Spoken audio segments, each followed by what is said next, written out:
Okay. Oh, starting to have a little nuts already.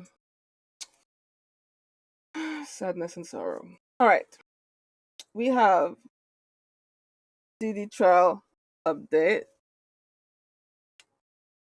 Oh my god, what the fuck do you mean quantum braid?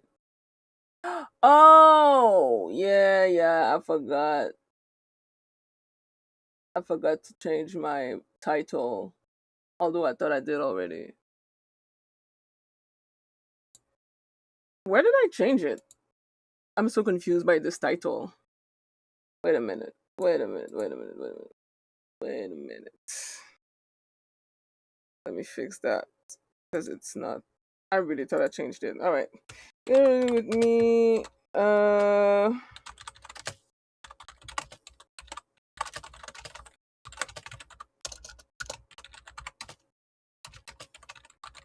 There. That makes more sense. Okay. All right. We are ready for some Diddy bullshit update, and that's pretty much that with Brett and Mango as usual. Let's see what kind of shenanigans the defense team is coming up today. The title of this video is oh, that shit is loud.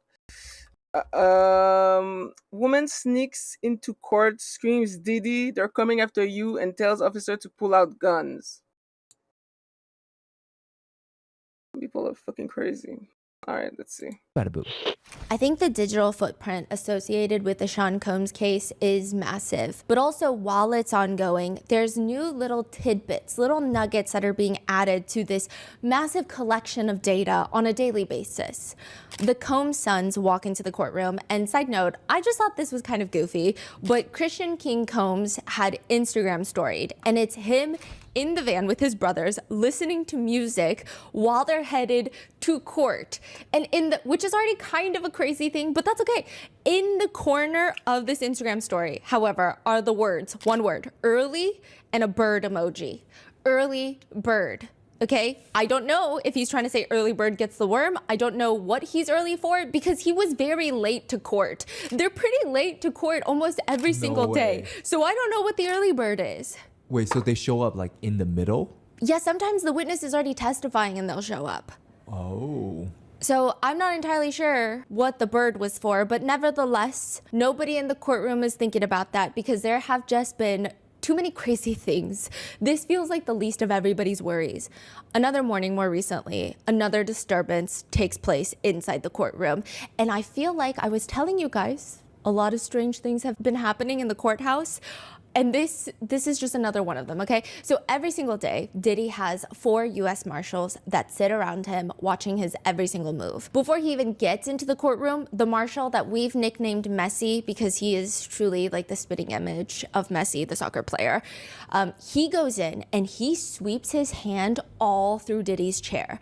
It's like one of those wooden, leather cushioned chairs with armrests, nothing special, but he will lift it up, scope it out under, he'll touch all the legs, he'll push on the cushion, he'll swipe the cushion with his hands on all sides.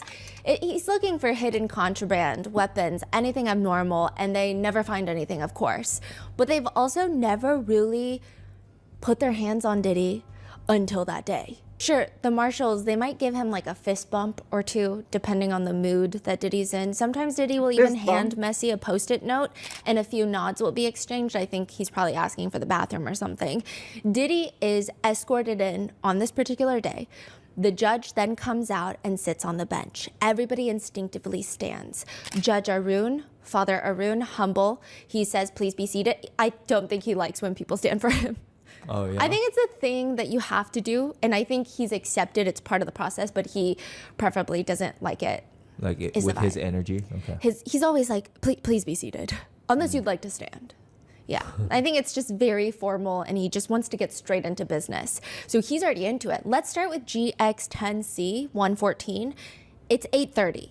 Usually it's about 30 minutes before the jurors are escorted in. So the prosecutors and the defense, this is when they argue. This is like when the lawyer Olympics come out and they're arguing their case, they're pleading their case, and the judge is like, I'm sick of every single person in this room.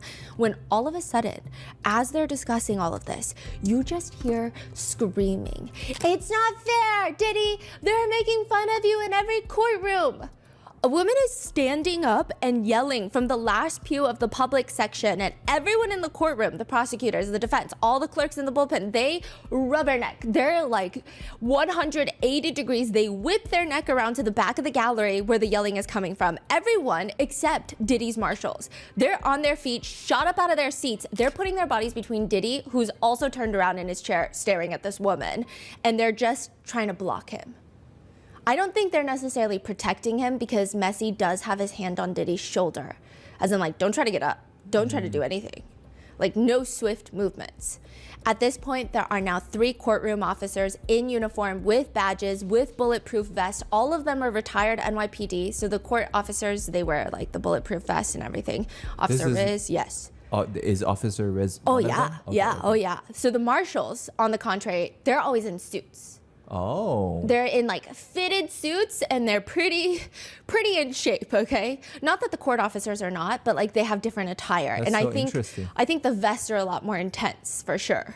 Right. They're next to this woman, and when she first stood up and started yelling, I think Officer Riz, his main thing is everybody's here for a reason, and he tries to keep it as peaceful as possible. So I think that they could have been more forceful with her, but they're trying to de-escalate the situation with the least amount of resistance that is already being caused. With this woman, she is now upgraded to profanity. She has planted her feet in the middle aisle, and her body weight is leaning back away from the 3 officers who are trying to now grab at her because now she's escalating it. They were trying to be polite. They were trying to be like, okay, let's get out of the courtroom. Even a few journalists who were sitting close to her got up and moved because it's starting to feel a little dangerous, like a little stressful, especially because she starts screaming, take out your gun, take out your gun. Wait, so she went straight from, what did she say beginning? She said, they're making fun of you, this is unfair. To Diddy, right? Yeah. And he goes straight to take out your gun? Yeah. The marshal has a hand on Diddy's shoulder just to make sure nothing happens. She's yelling this at the uniformed officers that are now like, okay, we should probably escalate. Judge Arun, who has never once addressed the gallery, like never. Okay, so defense attorneys, sometimes they'll walk in, they'll scan over the pews, see who's all here. Sometimes they'll even make small talk, like they'll open the bathroom door for you, and they're kind. The prosecutors, same thing. Judge Arun, like, we don't exist to him at all. Really? Anyone that's not the attorney, the defendants, or the jurors, or the witnesses, we do not exist. I mean, he'll talk to the court staff, he'll talk to the court officers and the U.S. Marshals, but everybody else, the public, the press, Diddy's friends and family, we don't exist. There has never even been a look over the pews. There has been nothing. This is the very first time. He looks into the gallery, past everybody.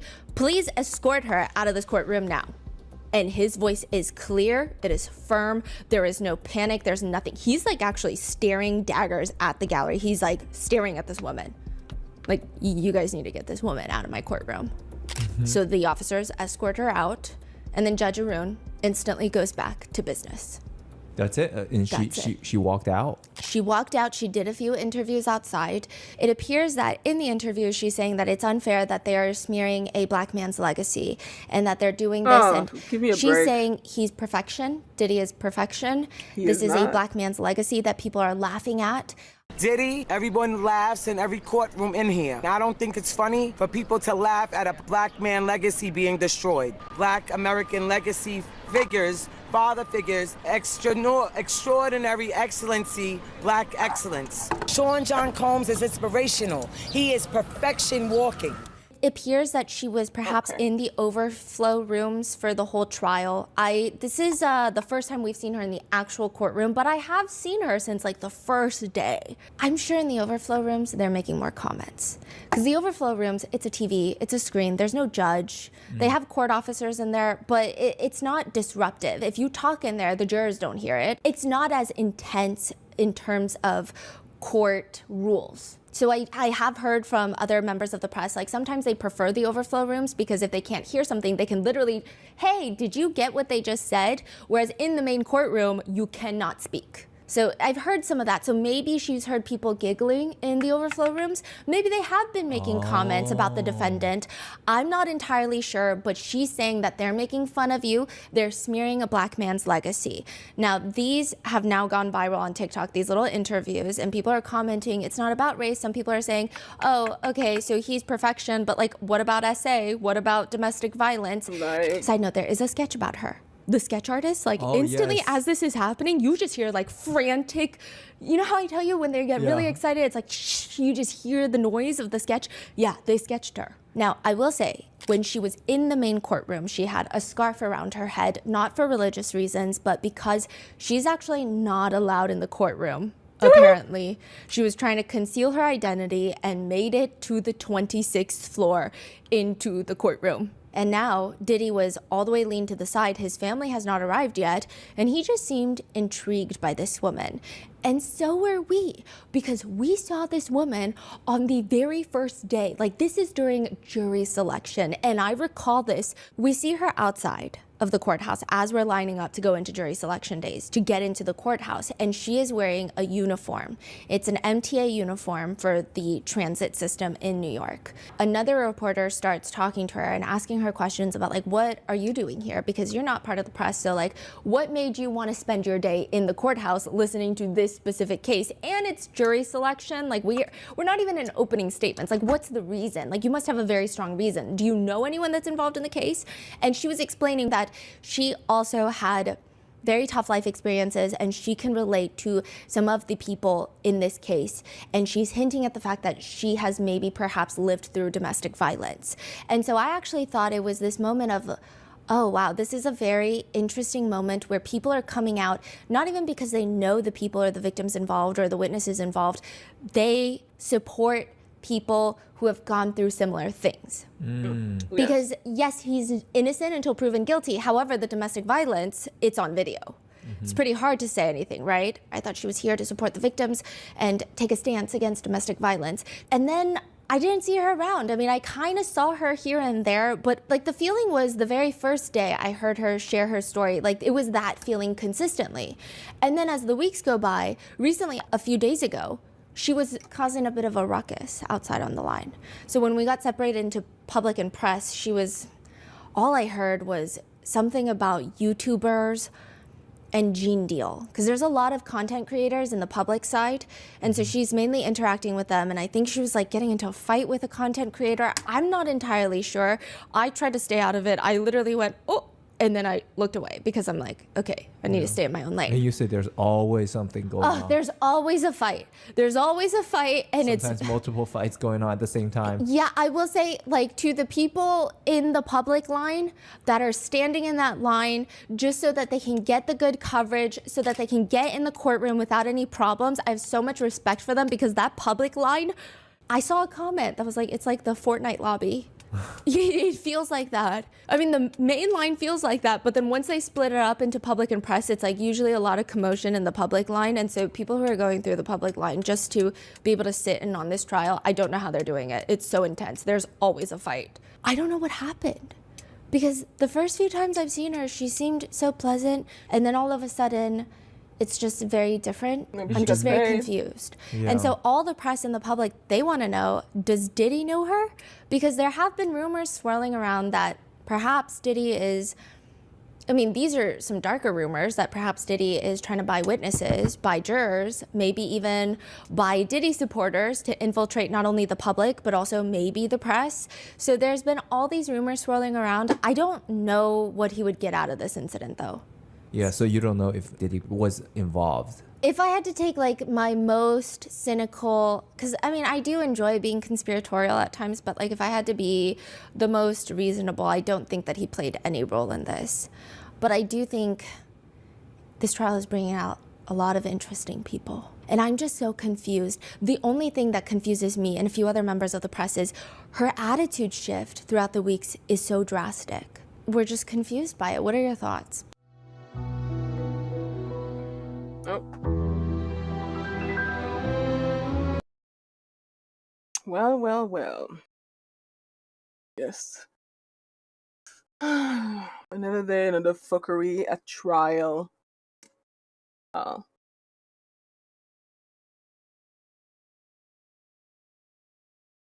Centers for Children. They're a nonprofit organization helping children and adults with disabilities. This episode's partnerships have also made it possible to support Rotten Mango's growing team of dedicated researchers and translators, and to even bring our team out to New York City for months to be able to do this. So we would really like to thank you guys for all of that support. A few disclaimers before we get started. There are mentions of physical assault as well as essay. Many of the quotes and statements included have been shortened and condensed for brevity.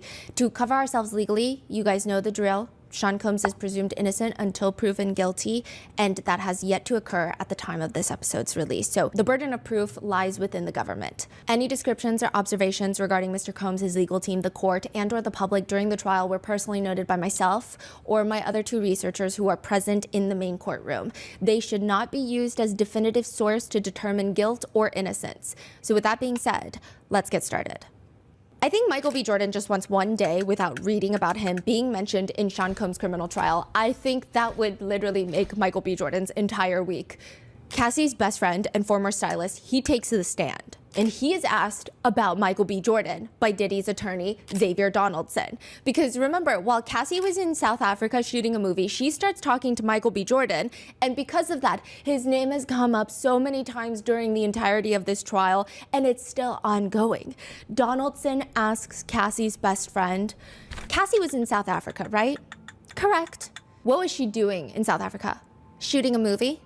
And she was shooting this movie as she was still signed to Bad Boy, correct? Correct. And what was the movie? Honey? And so as an artist signed with Bad Boy, she was not only doing music, but she was also getting movie deals, correct? She was able to do that sometimes. And it just seems like a very roundabout conversation. So, I mean, I guess, right? I'm asking yes or no.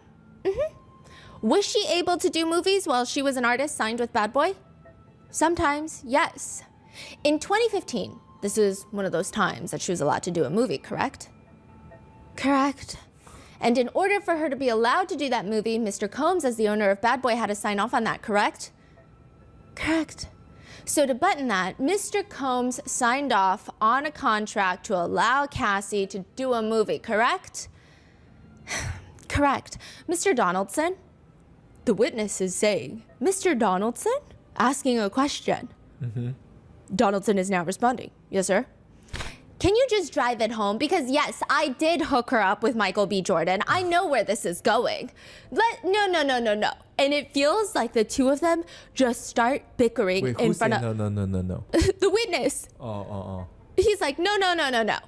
While the entire courtroom is watching and wondering what the hell is happening right now. So Mr. Nash, you hooked her up with Michael B. Jordan, right? Indeed. He's fine. She's fine. I mean, why not? Some of the jurors start smirking. Others are turning to each other and they're mouthing, whew, like they're literally doing that with their mouth. Even Brian Steele is sitting there giggling with this goofy Boy Scout grin, as they say. That's how they describe his smile. The only person not amused in the entirety of this is Sean Combs, because he is not having a good day. First of all, Cassie's best friend is very likable on the stand. He's won the jurors over. Everybody's giggling nonstop in the courtroom during his testimony. He is just laying it down. He's not getting bullied by the defense. This is Deontay, right? Yeah, Deontay Nash. And on top of that, Sean Combs' move for a mistrial was just denied prior to all of this. Alexandra Shapiro is a very interesting attorney on Sean Combs' defense team. She was a clerk for Justice Ginsburg, similar to Judge Arun, but not at the same time. Like I've mentioned, I don't think their paths have ever crossed. She was a prosecutor for the U.S. Attorney's Office in SDNY, the same district that they're in right now, fighting for Sean Combs. She's worked in the criminal division for 5 years. Then she went on to join an international law firm to work on white-collar crime. She low-key loves defending an alleged insider trader. And I say that with fear coursing through my bones because these are very serious people who would probably eat me for breakfast, lunch, and dinner. So the reason that she's on Sean Combs' team, though, is very interesting. She's actually known for her work in appeals. That's her main focus. She's even said in an interview, I usually get retained after somebody else lost the trial, but I do sometimes get involved at the trial level as well. She basically states it is critical if a client has the resources, aka just money, if they have the money to have someone with appellate experience during the trial. She states, quote, "One of the most frustrating things for me as an appellate lawyer is to find that something important wasn't preserved during the trial." It's totally understandable because trial lawyers are in the heat of the battle and focused on contesting the government's account of the facts. Which means her being added to this defense team, being present during the entirety of the trial, she's probably there just to focus on procedural compliance and the application of the law as a whole. I don't even think she's there for the fact-finding of the actual case or jury persuasion, like the other trial attorneys. I mean, that might change as the trial ramps up, but I highly doubt it. It seems like she is here to make sure that the trial is running to the letter of the law. And if it's not running to the letter of the law in a way that benefits their client, then they need to swiftly take care of it. Of course, all in favor for Sean Combs. She's not the judge. It's not like she's there just for the pure idea of making sure each trial is just and fair, legally speaking. She's there to make sure absolutely everything is in legal compliance so that if there is a verdict that is perhaps unfavorable, it is likely that she will start on the appeal, if not already, because who knows? So usually attorneys that focus on appeals, they really only enter the conversation after the verdict. But when you have that much money, hundreds of millions of dollars at your disposal, I mean, why not get her started right now? Basically, Alexandra Shapiro is there to consider all of these things, which is likely why we don't see her doing cross-examinations. Her husband did come in and do a cross-examination. He was recently retained. Yes, and he recently did a cross-examination of Dr. Hughes, which is, she's a forensic psychologist. And I will say, nothing that notable came out of the actual testimony itself. The defense kept trying to get the whole testimony thrown out. The judge did not go for that. However, the cross-examination by Alexandra Shapiro's husband was very intense. He was kind of aggressive. Well, kind of is nice. He was very aggressive. Very aggressive. It's like over aggressive for what? Yeah, it's kind of like, I think it's similar to when Tenny Garagos does a lot of the crosses on law enforcement.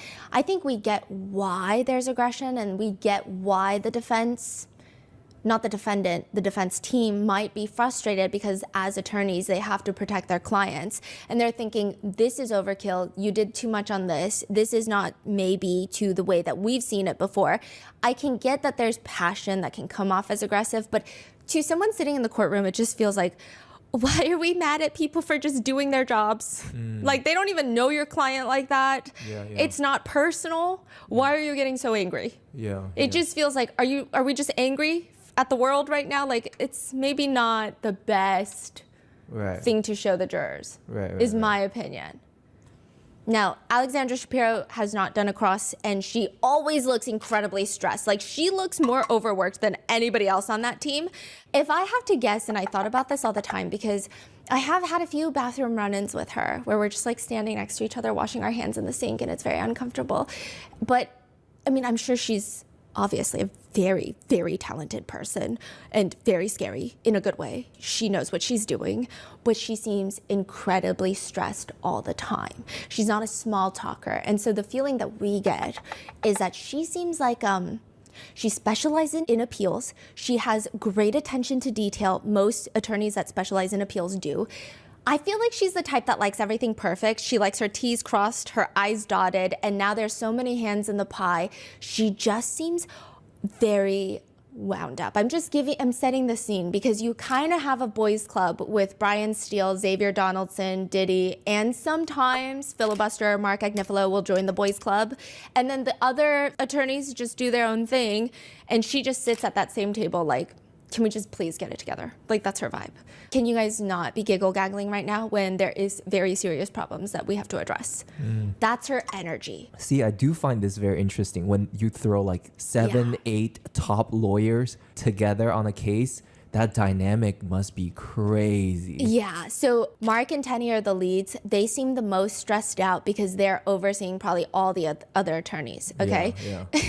Tenny is probably a little more stressed, perhaps from her pregnancy, and also perhaps because she's the one handling most of the evidence, it seems. So lots of back-end stuff. Mark seems more like front-end. I have no clue. I don't know if this is true. Alexandra Shapiro, she seems very stressed. Brian Steele, Xavier Donaldson, Nicole Westmoreland, and Anna Esteveo, they do this thing where if they are doing a cross-examination that day, it's like the most stressful I've ever seen them. And then the next day when they're not doing any cross-examinations, they're giggle-gaggling. Brian Steele's falling asleep. Brian Steele will watch another defense attorney on his team make a mistake, and he'll just be like, why'd you do that? I wouldn't have done that if I were you. Because I guess when you're the leads, you're in charge. Whereas they have their very specific roles, and I'm sure they work really hard at their very specific roles. But it's very interesting. But Alexandra Shapiro, perhaps she's overseeing the whole thing. She seems very stressed. Now, regardless, she stands up, reaches for the microphone. The jurors are out of the room. When was this? This was like a... midday? Midday. Oh, okay. Jurors are out of the room. She's in front of the gallery. Like the gallery, we're all sitting there. And she states, Your Honor, respectfully, we are going to move for a mistrial at this time based on the prosecutorial misconduct that went into this.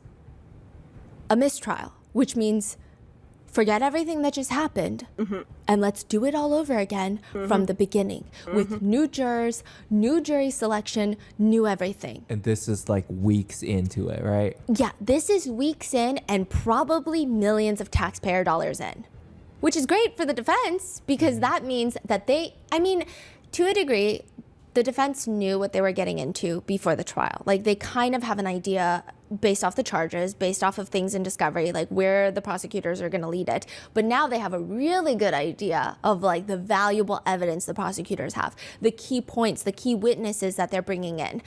But now they can spend a lot of time to exploit all the flaws in any of their evidence and any of their arguments for the retrial. I mean, this is their dream. Like, what in the hell would even cause them to try and move for a mistrial, though? You can't just say it because it's not going well for you. Like, you can't just be like, you know what, Judge? I just kind of maybe want to start over. Like, can we do a do-over? Can we redo? Yeah. Yeah, let me take it from the top again. Like, you can't do that. Something has to happen. And it is because of one of the most unexpected witnesses that takes the stand. Could you provide the court your first and last name and spell your first and last name? Lance Jimenez, Lancejimez. Good morning. And who is your employer? The City of Los Angeles Fire Department. Lance Jimenez is an arson investigator for the LAFD. And he describes his job as, and this is literally what the mistrial is based off of. We're basically detectives for the fire department. We work hand in hand with LAPD to work on the crime of arson, which is intentionally setting felony crimes. He's been doing this for the past 14 years. He's investigated well over 1,000 cases, probably 1,200 cases, maybe more. So what is an arson investigator from Los Angeles doing all the way in New York City, sitting next to Judge Arun, and might be the testimony that leads to a mistrial in this case? Like, it's so random. Kid Cudi. Investigator Lance was the one that was called out to the scene when Kid Cudi's Porsche was set on fire. He was the lead arson investigator, which again, what does this have anything to do with the attorneys asking for a mistrial? I'm gonna give you the exact line of questioning and you see if you can spot the reason why the defense demands a retrial. Prosecutor Slavic asks Investigator Jimenez, did you collect any other fingerprints in this case? There was, the victim had informed me that he had somebody come and print his house from a previous trespass, and that person recovered 2 fingerprints on his glass front door, and that person put those on print cards and turned them over to me. So to give you context, remember how Kid Cudi's house was broken into, allegedly, by Sean Combs, and Rube, the security guard, while Capricorn Clark is crying in the car outside? Well, it appears that Kid Cudi might have hired a third party to come out and take fingerprints from his front door just for safety reasons, because honestly, I would too. Well, Kid Cudi gives those fingerprint cards over to Officer Jimenez because he was like, yeah, that was a month ago that my house was broken into and now my car has been set on fire. Here are the prints. Yeah. Do with that what you will. Did they find out? Who? The prosecutor asks, what did you do after obtaining these print cards? The print cards were sealed in an envelope with a person's signature, and then I put them in another envelope I sealed for evidence and turned them into LAPD for print analysis. What do you mean by putting them into evidence? We take all of our evidence we collect and we turn it over. We book everything with LAPD's evidence unit and they store and collect all the evidence and it's properly maintained through LAPD. Did you receive results related to these fingerprint cards? I did not. Now, you said that you entered these fingerprint cards into evidence. Did there come a time when you learned what happened to the fingerprint cards? Yes, recently. What happened to the print cards? The 2 print cards I had turned in were destroyed. When were they destroyed? They were destroyed August of 2012. So this would be 8 months after the fire. Were you aware that they had been destroyed in August of 2012? I was not. Did you authorize the print cards being destroyed? I did not. Who ordered their destruction? Somebody with an LAPD. Is that typically the way that logged evidence is destroyed? Not for evidence that I turn in. I'm the lead investigator, so everything goes through me before it's destroyed. Unless it goes through our arson section, it will come through in a request if they want it destroyed or not, or returned back to the owner.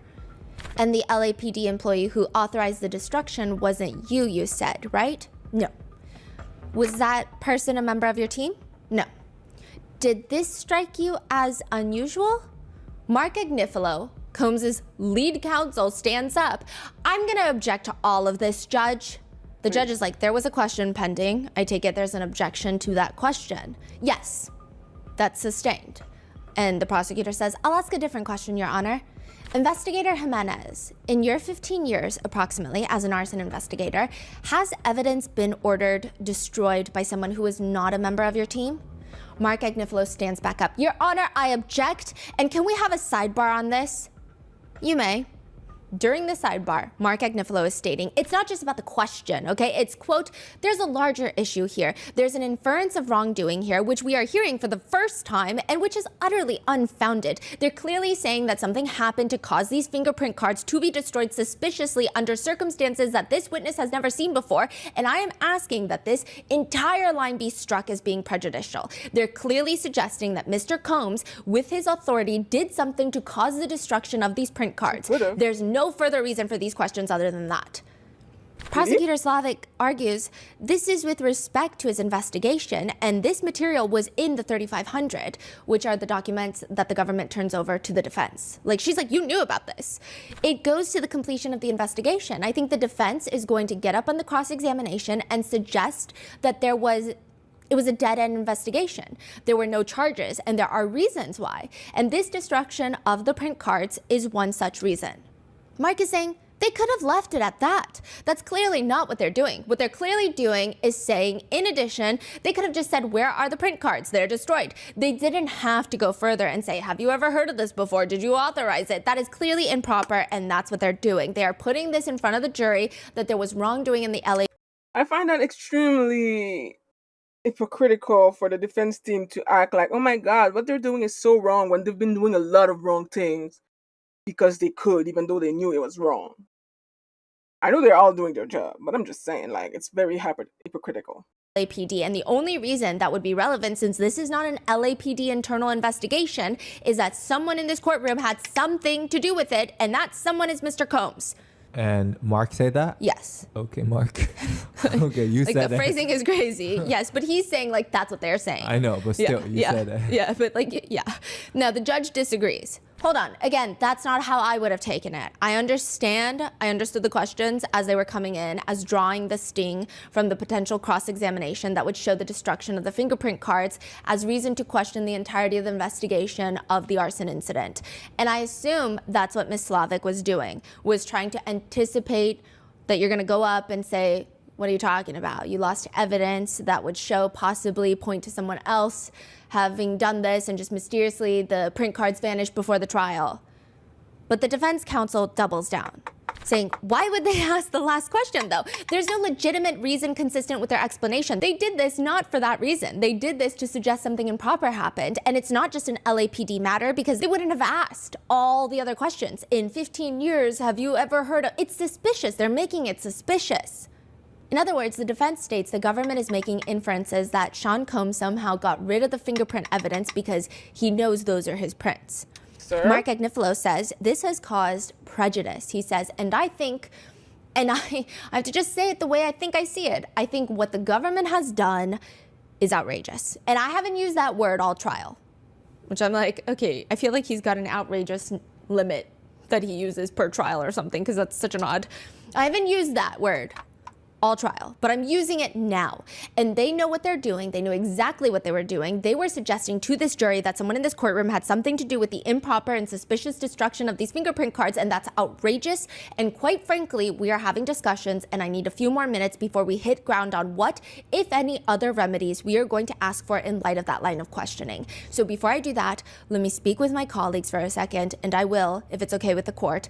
I know we're trying to get the jury back in the box. If I could have a few minutes, 2 minutes, 3 minutes, just to discuss with my colleagues. After a group discussion amongst defense counsel, they move for a mistrial. Alexandra Shapiro takes the lead. Your Honor, respectfully, we are going to move for a mistrial at this time based on the prosecutorial misconduct that went into this. I think it's clear that, first of all, just to take a step back, as the court will recall during jury selection, there were issues raised by some prospective jurors about, the idea that Mr. Combs could buy his way out of this. This type of conspiracy theory is out there, and the type of implication that we believe these questions were designed to create plays right into that. When she said that, we're going to move for mistrial, what's the energy in the courtroom? Oh my goodness. Like, everyone is stressed out. I think the only people not stressed out are Diddy's sons. I don't know why. I've never seen them look stressed out, like really ever. Maybe once or twice, but they seem chill. They seem like it's another Tuesday. And I'm like, are we hearing the same thing? The jury are not in the room. The press, everyone's silent. I think it's half of, holy shit, what's about to happen? But also half of, oh my God, every single witness would have to come back and testify. Yep. That's insane. And then another part of it is like, oh, we're also going to come back and do this all over again. Like, all of this is crazy. Yeah. Everyone was just silent. Meanwhile, I will say Combs, I took so many notes on this and we cross-referenced with my researchers because it was a little intense. He looks like, when you work at a restaurant and there is a customer who is very upset that you got their order wrong. Is it a big deal? No. Did you get their order wrong? You are adamant that you did not. You're like, no, he told me seafood, okay? So I got him seafood. I remember it, but the boss is like, no, you gotta go apologize because they're making a big deal about it. And then you go and you stand there and you apologize and they just kind of sit there like, that's right, apologize to me. You did me so wrong. He's like sitting there with that kind of energy, like very smug. Like, I was wronged. There was a time where he glances back to the press pews like, are you hearing this? You're hearing it, right? And it's just like, okay. Wow. Yeah, it was a very interesting moment. But Shapiro continues. My point is that it was becoming clearer and clearer that this inference is what the government was doing this for, and the jury is going to be left with the impression, even if Your Honor strikes the testimony, including not only those 2 questions where the objections have been sustained, but strikes the previous questions and answers and gives an instruction, there's no way to unring this bell, particularly those last 2 questions. First of all, it's clear from the last 2 questions that, respectfully, what the government was doing here, there's just no reasonable way to interpret their motivation other than they were trying to plant an idea in these jurors that Mr. Combs was responsible for the destruction of these fingerprints, and there is no other reason. But the fact that only those 2 fingerprints were destroyed by someone inside is kind of crazy. Have they investigated more into that? No. The only potential non-sinister outcome could be a logging error in the LAPD.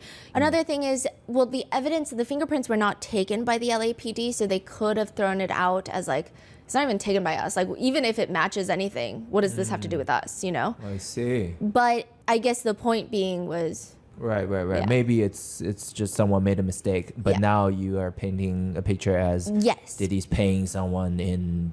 Yes, but it could also work the other way of like, perhaps he did. Do you have proof of it? If you don't, then you can't ask these questions. Right. So it could be either one, right? Yeah. I don't think anyone in the pews would be surprised either way, I guess. So we respectfully submit that the only proper remedy to cure the outrageous prejudice caused by this is a mistrial. Prosecutor Slavic argues, Your Honor, respectfully, a mistrial is absolutely unwarranted here. There was a good faith basis for the questions asked by the government. I've been over those good faith reasons, and I simply think that there is no prejudice here, much less incurable prejudice that would require a mistrial. There's a moment of pause, and honestly, it was like 2 seconds, but it felt like forever. And I'm like, oh my gosh, So the judge is about to make the call right now. Yes. Like 2 seconds, he's deciding. Yes. And I mean, he was reviewing all the transcripts during the break while the attorneys were conferring, but it was definitely, it was definitely an interesting moment. Everyone's just holding their breath of like, what is about to happen? And like the idea of, again, the witnesses coming and doing it all over again, testifying, getting cross-examined all over again. Yeah. The judge ponders for a brief moment because his brain runs on 10 times speed, and then he states, the application for a mistrial is denied for the reasons stated by the government. In addition, I'll just offer the following, which is, as I said, there were no objections to the questions that were asked up until the last two. As to those questions, the objections were sustained, so there was no testimony from the witness pertaining to those questions. Basically saying, if you had a problem with all the questions, why did you only object to the last one, and then now you want to cry about it? Yeah. Well, that's not how he said it at all, but that was the energy that we were receiving. He further states, the jury has been instructed and will be instructed that they are not to consider questions from attorneys or statements from attorneys as evidence, and they are presumed to follow those instructions, which we will give again. So there is absolutely no testimony from the witness that was prejudicial in any way, shape, or form as the court sustained the objections that were raised. So I don't think that there's a problem of the jury being left with an improper inference or a bell that's been rung and can't be unrung. And as the government points out, to the extent there was any prejudice, I don't believe that there was any. That could be cured by striking the testimony and giving an appropriate instruction to the jury. So for those reasons, the motion for a mistrial is denied. Which then Alexandra Shapiro argues that the jurors should be told not to consider any of the questions and answers in this line of questioning because the government's questions were improper, which leads the lead prosecutor, Comey, to stand up. Your Honor, if I may, it would be deeply prejudicial and unfair to tell the jury that the government did something improper. Perhaps Your Honor could instruct instead the jury that they are to disregard both the questions and the answers and that they are irrelevant to this case. Basically saying that the government counsel is asking improper questions, which the judge agrees with, and ultimately the jurors are told that. Basically, that whole line of questioning is irrelevant. And in that moment, Sean Combs does not look happy that the move for the mistrial was denied. He's almost side-eyeing his attorneys. And when the judge is giving the jurors the instructions, he's looking straight ahead, again, as if he has been so wronged. And he's like, yes, jurors, like, are you listening to this? Very interesting. Which, side note, netizens online have been commenting on this, with most people thinking that the move for a mistrial was goofy, others finding it sinister, some finding it reasonable, with one netizen comments reading, grounds for appeal, the jurors already heard the tainted question. So they're saying this is already an appeal in the process. Like, Alexandra Shapiro is working on the appeal right now. Others joke and argue, the defense really said, you can't ask that question that makes our client look so guilty. Be so for real. Another comment reads, this case is incapable of becoming more bizarre. Others are writing, perhaps more in fear, the judge better stand strong because we don't want this man walking free. Accountability, please. Others write, no, he's gonna walk, and you guys don't be surprised when he does. And here's the thing. I just know that Sean Combs goes back to his cell at the end of every night, and he has a whole list on his wall of every single attorney, and he has little strike marks for them. And this has been a running conversation between me and my researchers, because you cannot tell me that this man is not, at times, spiteful. Sometimes the way he looks at his attorneys is I can't think of any other way to interpret it other than, hello, are you dumb? Are you dumb right now? Like, what am I paying you for? If you don't stand up and object right now, like, those are the looks. Like, you just can't convince us otherwise. And the next person to testify is Deontay Nash, and the defense is gonna have a really, really hard time trying to discredit Cassie Ventura's best friend. Prior to the mistrial ordeal happening, right before Deontay Nash gets on the stand, is the mistrial, the move for the mistrial that gets denied.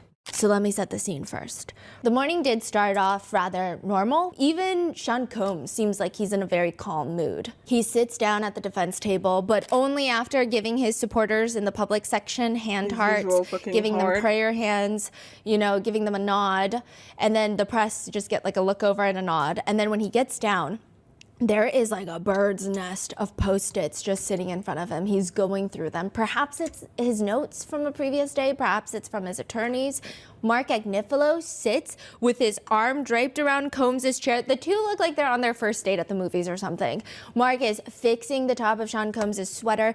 They're very cozy. Donaldson walks over to the sketch artist, and I cannot hear the full comment, but he says, and I hear this part, "You see that fantastically handsome man over there? He's motioning towards where Mark, Diddy, and Brian Steele are. I don't know, but Which one is fantastically handsome? It appears probably to be the defendant because, you know, he's the one in most of the sketches. Huh, okay. He's just like, you see that fantastically handsome man over there? And the sketch artists, they like really don't love to interact. They're just like, I feel like the only one that woos the sketch artist is like Mark Agnifilo and the prosecutors. Yeah, they love the prosecutors. But like, I mean, they're all like, I think they see each other frequently, the prosecutors. They work in the same office. Exactly. Yeah. So it's not like they love them. It's just like more like colleagues. Like, oh, hey, you know. How's Puff doing in there today? I think he's got a ferocious attorney working for him right now. Scary. Very scary. Too scary. And again, you cannot convince me that Sean Combs does not get irked by these sketch artists. Like, he just sits in his cell, and I feel like it keeps him up at night because what was that comment? And then all of his family members, they're always checking on the sketches. His best friend is like making sure the sketch is good. So I'm like, is this keeping him up at night in his cell? Probably. The government may call its next witness. The government calls Deontay Nash. The door behind us opens and in walks two attorneys and Deontay Nash. And as he's walking up to the very front of the courtroom, Combs is like rubbing his chin hairs. He's acting like he's so deep in thought. His beard, I mean? Yeah. Chin here? Beard? His beard, yeah. Okay. I don't know why I described it chin hairs. I'm so sorry. But the way he plays with it, I guess like beard makes more sense, but like he will like individually roll some of them and I just think chin hairs. And he's so deep in thought and that absolutely no one of any importance or relevance to him is walking into the room. Like it feels like when you try so hard to not feel like you're giving a crap about what's happening, it's kind of that. And it's very interesting that there's certain people he tries a little harder to act more nonchalant around. Like he can't even be less interested, even if he tried. Meanwhile, Sean Combs' mother, Janice Combs, is death glaring Deontay Nash all the way down the aisle until he sits down. Deontay sits. He begins swiveling back and forth because it's an office chair up there. And he instinctively straightens out the tissue box. He doesn't use a tissue, he just straightens it. His attention to detail is fascinating. And once he sits down, Combs is leaned all the way back with his back against the chair, and he has gone level 9 out of 10 businessman. He places his left hand kind of like this. This is what it looks like. I can't see if it's on his hip. I can't see if it's on his chair like this. It's kind of placed so that his left elbow is bent. And then his right hand is placed on the armrest, the elbow is, and he's playing with his facial hairs. And he just looks like the CEO in a conference room waiting for an intern that's about to get fired to bring him an iced coffee stat otherwise. Meanwhile, Prosecutor Comey is at the lectern, and she begins her direct examination. And just in case we did not already know, which we already knew, because just judging Deontay's energy that is radiating off of him, he does not want to be here. But he is asked, are you testifying here today because you received a subpoena? Yes. Do you want to testify at this trial? Absolutely not. What do you do for work? I'm a celebrity stylist. Deontay says that he's worked with styling both Sean Combs and Cassie, and it's kind of cute because when he's asked to, and this is Cassie's best friend, when he's asked to identify Cassie on the screen, he's like smiling to himself and he says, oh, that's Cass. Then another picture is brought up. Can we pull up, please, what's in evidence as Government Exhibit 2A504? And who is that? It's a picture of Deontay Nash, okay? And honestly, he looks good. His skin is glowing in the picture. He looks great. That's me. Is this a fair and accurate depiction of what you looked like during part of the time that you worked for Mr. Combs as a stylist? These are like very standard questions. And usually people just say, yeah. And he responds, no. And everyone's like, wait, what is happening? What's happening? We don't know what's happening. Nobody's ever said no. Is it a glamour shot of you? Yes, I look amazing. And so we're like, okay, the whole courtroom starts giggling. And meanwhile, Combs looks like someone just farted. Like he is not content right now. Meanwhile, his bestie in the back already has his eyes closed in the friends and family pews. Deontay says that he and Cassie were really close during that time period and still to this day, but focusing on that time period, they were very, very close. And because he works with them, he has a friendship with Cassie, he would see Cassie and Sean Combs interact a lot, considering they were dating. What, if any, names did you hear Mr. Combs call Miss Ventura in front of you? Baby girl, Cece, Cass, bitch, slut, hoe. Combs just starts rapidly blinking like he's never heard these words before in his life. Like, they do not exist in his lexicon. He cannot even spell them for you if you asked. About how many times do you remember hearing Mr. Combs call her a bitch? Quite a bit. That was his fave. So at this point, Xavier Donaldson, defense counsel, leans into the microphone. I'm sorry, Judge, I couldn't hear the last answer. Deontay Nash leans into the microphone. I said quite a bit. That was his fave. Like in that tone? Yes. Whoa. And now you just know the energy going into this. Like, you usually, like with the witnesses, there is a certain energy that you're trying to pick up when you're taking notes, because you're also anticipating the cross, you're anticipating all these things, which means also Donaldson will be doing the cross. So he doesn't look like, a lot of them seem nervous and uncomfortable. He's like fully himself. Like, he's fully himself, and I think he is no, he does not like the defense counsel.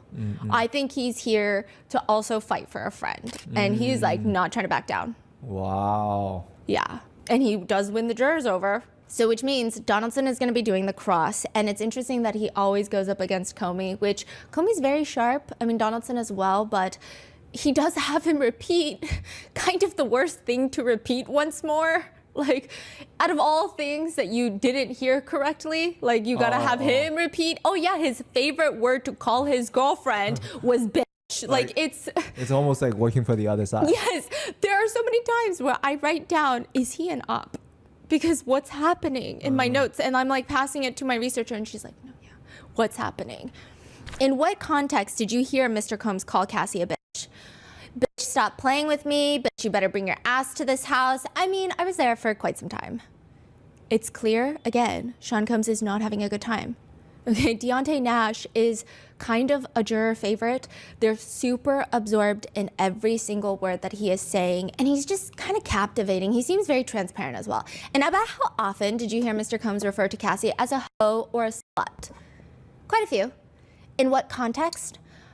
He just told her that she was an outright hoe. He told her she was nothing but a slut anyway. So when you heard Mr. Combs say the things you just testified to, Mr. Nash, how did you observe Miss Ventura react? She would be sad. What would she do? Sometimes cry, sometimes go into a depression. Objection, Your Honor. Move to strike the last part of the answer. Depression part? Yeah, overruled. Like, I swear to you, there is, anytime one of Combs' defense attorneys get an objection that is overruled, I just feel like it's another strike on his cell walls or in his little truth notebook. At this point of the overruled ejection, Combs leans back further in his chair, but he's already leaned all the way back, but he like does this weird lean back. So instead his shoulders just do this awkward half roll back instead. And he seems a little bit annoyed. Deontay goes on to testify that he's heard Combs not only call Cassie all those horrendous names, but also he would threaten her, quote, that he would beat her ass, he wouldn't put her music out, that he would get her parents fired from their jobs, and he would send her sex tapes to their jobs. He would start there. And every time he said these things would drive Cassie crazy. Meanwhile, Combs is just sitting over there taking notes at this point. Deontay says Cassie would just cry. Sometimes she would stay in the house for days, go into a cocoon, be super emotional. And a few notable instances that stick out to Deontay, well, he's asked about these, is once Deontay was with Cassie and she gets a call from Combs. She starts freaking out and picks up, puts it on speakerphone. So over the speakerphone, what did you hear Mr. Combs say? That she better bring her ass to his house? What happened next? She started to panic, and then Puff called back, and he talked to me at that moment, and he told me that we're wildin', and that he thought he told us not to be going out, and says every time I go out, that bitch wanna go out, then I need to stay my ass home too. The jurors are head down taking their notes. Like, they're in algebra class. Like, they are not missing a single word. They're taking down everything. A few of the Combs family and friends are starting to fall asleep. So, like, there is a weird juxtaposition. They're sleeping. The jurors have never been more engaged. And then there's the Vanity Fair party. Could you explain what a Vanity Fair party is, please? A Vanity Fair party is the Oscars after party. So this is in 2014. Deontay, Combs, Cassie, and Derek, another stylist that's supposed to go to the after party, they get there. And who did you arrive at the party with? Cassie. When you and Cassie arrived at the party, who was already there? Puff. What interactions did you have with Mr. Combs at the Vanity Fair party? He said, I thought I fucking told y'all that she needed to wear her hair up. Let me back up. How was Miss Ventura's hair styled when you arrived at the party? Oh, she looked bomb.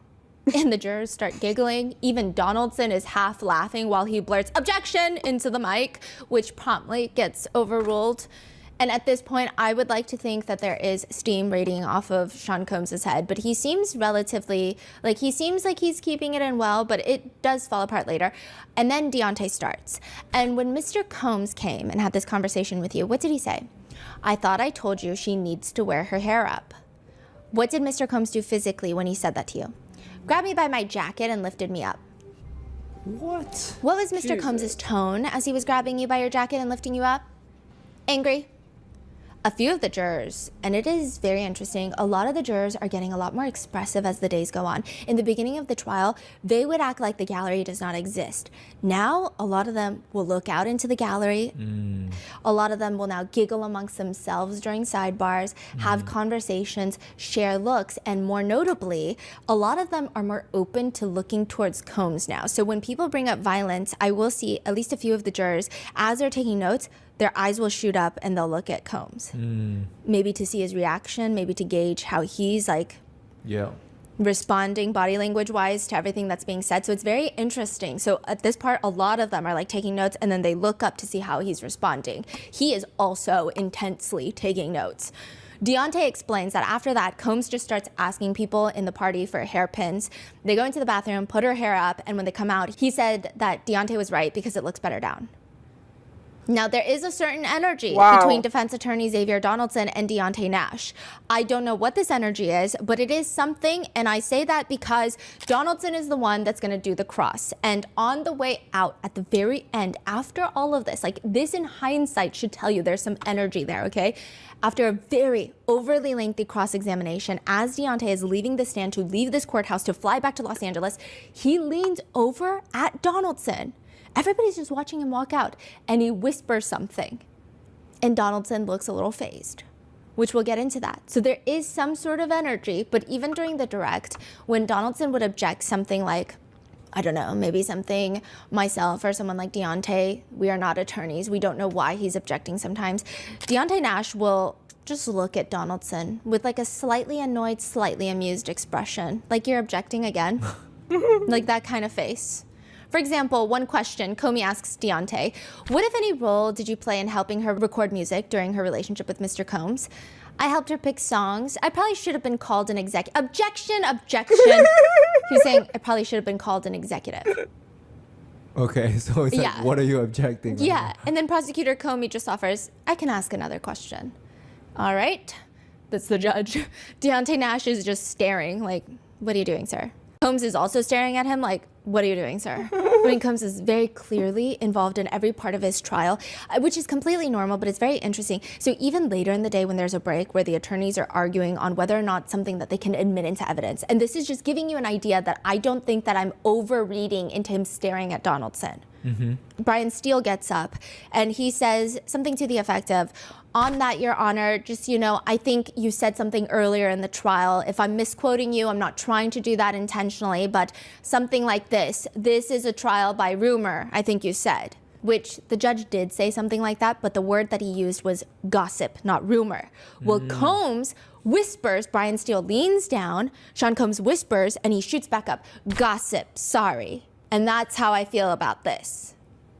I don't think the argument itself is necessarily pertinent, but I don't want you guys to think I'm reading into Sean Combs looking at the attorneys when they do the, in any of these situations. I just feel like he's very, very closely paying attention to almost everything but his own mannerisms. Because during another break, His sons walk in late after lunch. So they walk in late in the beginning of the day. They walk in late after lunch and Oh, their lunch break is over and they came back late. yeah, and one of the family friends is holding like a Chick-fil-A nugget box. So there's that. And Combs starts tinkering with this rolled up Post-it note. I mean, clearly the Post-it, there was like something written on there. Perhaps he wanted to get rid of it, what have you. He rolls it up and he starts rubbing it, kind of pushing it into his lips.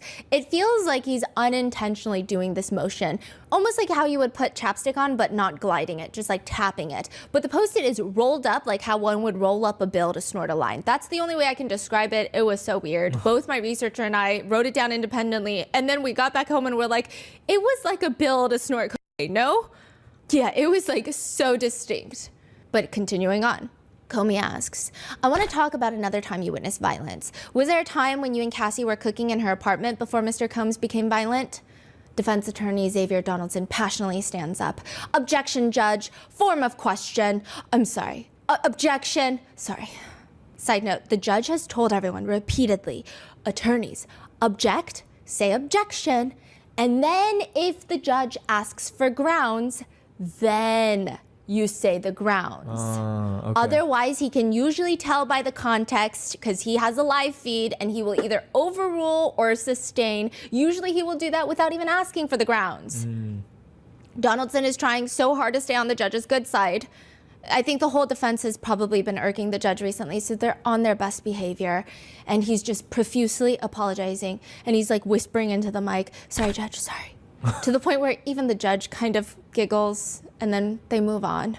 Now, do you remember in Cassie's testimony where we were shown a picture of her eyebrow where she has an injury and she states it's because Combs came over unannounced and wanted her to pack for a trip for a music festival in Canada that Drake was hosting, but she had fallen asleep. Deontay was there. And he says Combs just comes into the apartment that day and saying that he wants to talk to Cassie. So the two of them head over to Cassie's room, and what happened after they went into the bedroom? He grabbed her as they were walking out. He grabbed her like by the hair and back of her shirt and started pushing her out and was like, I don't give a f***. You're gonna get the f*** up out of my house. Y'all going to get the f*** up out of my house. Deontay says that he tried to intervene, but Combs just started, quote, well, he was more so like popping me in the back of the head because I don't have hair and grabbing me by my shirt and pushing. When you say he was popping you in the back of your head, what was he doing to your head? Like, you know, like a slap. You like pop someone in the head. Deontay is just like motioning for the jurors and they're all like looking at him, doing a popping motion, and then they're all looking down and taking notes. Meanwhile, Combs is incredibly stoic in like a, I don't know who you're talking about. That just could not be me. And the Combs sons, they look bored. Deontay Nash continues that afterwards, Combs just starts berating the two of them. Who was he berating? Cassie and I. What was Mr. Combs saying as far as you can remember? We're not going to be playing with him. We can just take our broke asses and ride into the sunset. Damn. Deontay states that he heard Combs tell Cassie that she fucked up and that he was going to put her sex tapes on the internet. He was going to release them on schedule and that he was going to first start by sending them to her parents' jobs and then was going to get them fired and that her brother was a bitch and that Puff was the only one that protected her. Combs has been frozen the entire time, but it seems like subconsciously he quickly looks over at Comey and the jurors, I think perhaps to gauge their reaction, because it's a pretty intense statement.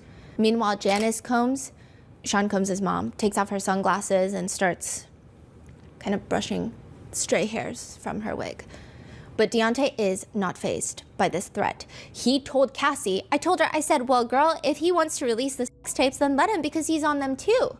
How did Cassie respond when you said that Puff was on the videos too? She said that he wasn't on the videos, that it was him taping her with other guys. And did she say what she was doing with those other guys? Yeah, having sex with the other guys.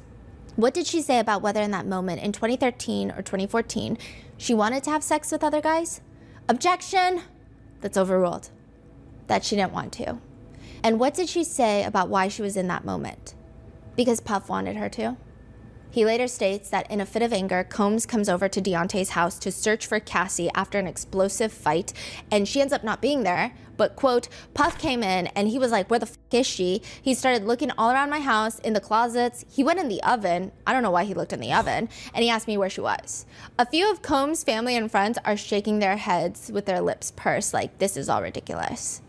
So take that as you will. Maybe it's all ridiculous because it's not true. Maybe it's ridiculous because You know, that is kind of ridiculous to be searching in an oven. I don't know. Meanwhile, Combs is literally a statue. He's not moving. He is doing this. We have unlocked a new witness stare. So previously, a lot of his stares were either straight on, where he would do this thing where he lifts his chin up and he kind of looks at them from above, like he's lowering their eyes, looking at them like this. But he's doing this new thing where he's tucking his chin a little, and it's almost a little through his eyelashes. He's looking at them. And all that's happening while Donaldson is looking like he's chomping at the bit, like his butt is nowhere on that seat. It's nonstop up and down, trying to object to everything that Deontay is saying. Eventually, Deontay explains that they all go to find Cassie, who is at a hotel, and she is now threatening to climb over the balcony to escape. How high up was the balcony? It wasn't the first floor. Do you remember what floor it was on? No. Both Combs and the jurors are again intensely taking notes, and Deontay moves on to talk about Cassie's 29th birthday, which was a rather big part of Cassie's testimony. She stated that on her birthday she wanted to be with her friends, but instead she states that Combs forced her into having a freak off. Deontay states that he was there for a lot of it, and he remembers that Sean Combs was asking him if he should fly in from Miami to surprise Cassie for her birthday, because remember, Cassie said she wasn't even expecting him to come. Deontay says Combs asked him, "Should I surprise her?" And he responded, "I told him if you want to." Now, why did you tell Mr. Combs to come if you'd seen him do all this violence to Cassie? Girl, I was not about to tell him that he couldn't come. Give that girl a party. It's very interesting. The whole courtroom had no idea what to do because Deontay Nash just called Prosecutor Comey girl. And so everyone's slightly frozen, which clearly was not done with any malice or anything. It was not rude or anything. It was just very unexpected. And so people were like, are we allowed to laugh or are we not allowed to laugh? It was just very confusing. The jurors' lips were downturned in kind of what just happened? And they're giving each other faces. Meanwhile, Tenny Garagos looks at Mark Agnifilo she just looks very shocked. Even some of the press I could see, they're hesitating before taking notes because it's I don't really know what to write down in this moment. He called Prosecutor Comey girl, and it was a long girl. It wasn't girl, it was girl. Yeah, even Christian King Combs, he consistently looks like he would rather be wrestling a baguette from a flock of angry pigeons in Central Park. He looks like everything else in New York seems better than this. He's leaning forward, resting his elbows on his knees, staring at Deontay. The only one seemingly unfazed is Prosecutor Comey, who just moves on. What do you remember happening at the birthday party? As they were leaving, Puff was telling Cassie, "Fuck you, I do all this, I'll do everything for you, and you just can't do this one thing for me." I asked her about Puff. I was like, "Girl, what is she over there doing? What is she talking about?" And Cassie said, "Girl, she's just mad because I don't want to go to the hotel and freak off with him." In the courtroom, Combs has his chin all the way up now, so he went from tucked to up, and he's looking down at Deontay Nash, even though Deontay Nash is sitting higher than him. Deontay Nash states that ultimately after the karaoke, Combs makes Cassie go back to her place and start packing a bag. What do you remember Mr. Combs saying? "Y'all girl gonna get some dick tonight." What is your relationship with Cassie like now? Very close. How often do you talk? Pretty often. Have you discussed the substance of your testimony here today with Cassie at all? No. Has she discussed the substance of her testimony, if any, with you at all? No. About how many times have you met with prosecutors in connection with this case? Too many. Now, side note, so many people are catching strays during this entire testimony, including the prosecutors. But Deontay is asked about a guy later named Rob Holiday, whom he refers to as a low-budget producer. And even when Prosecutor Comey asks him about their meetings, yeah, she's trying to prove a point, but it's so clear he doesn't like the prosecutors either. About how many of those meetings did you cut off and end early because you did not want to continue participating in them? Probably all of them. And with that response, a lot of the jurors are smirking at each other. Because I guess same. Deontay says he feels no hatred for Sean Combs. It's just not in him to feel hatred for someone. And that even after everything, he still has reached out to Combs on certain occasions. And with that, the most unhinged cross-examination begins. It's crazy that all of these former employees all say "Oh yeah, it was terrible, traumatic. I've seen shit that I should have never seen and blah, blah, blah, and heard stuff that no boss should ever tell their employee. But I still reached out afterwards." This is crazy. It's did you really needed a job this bad? Did he blacklist you too? What the hell? I don't know. I know it's because I'm too much of a petty person, but when I'm done with someone, that person is dead to me. Like, you're free to live your life outside of mine, but you don't get to be Jesus. You don't get to come back to life if I decide that you're dead. You're dead to me personally. I don't want nothing to do with you. So the whole, oh yeah, I came back after, and it is what it is. It's crazy, insane. I cannot understand that, but hey, these are grown adults, grown people. You do what you do, but I really cannot understand why or how. This is a paid advertisement.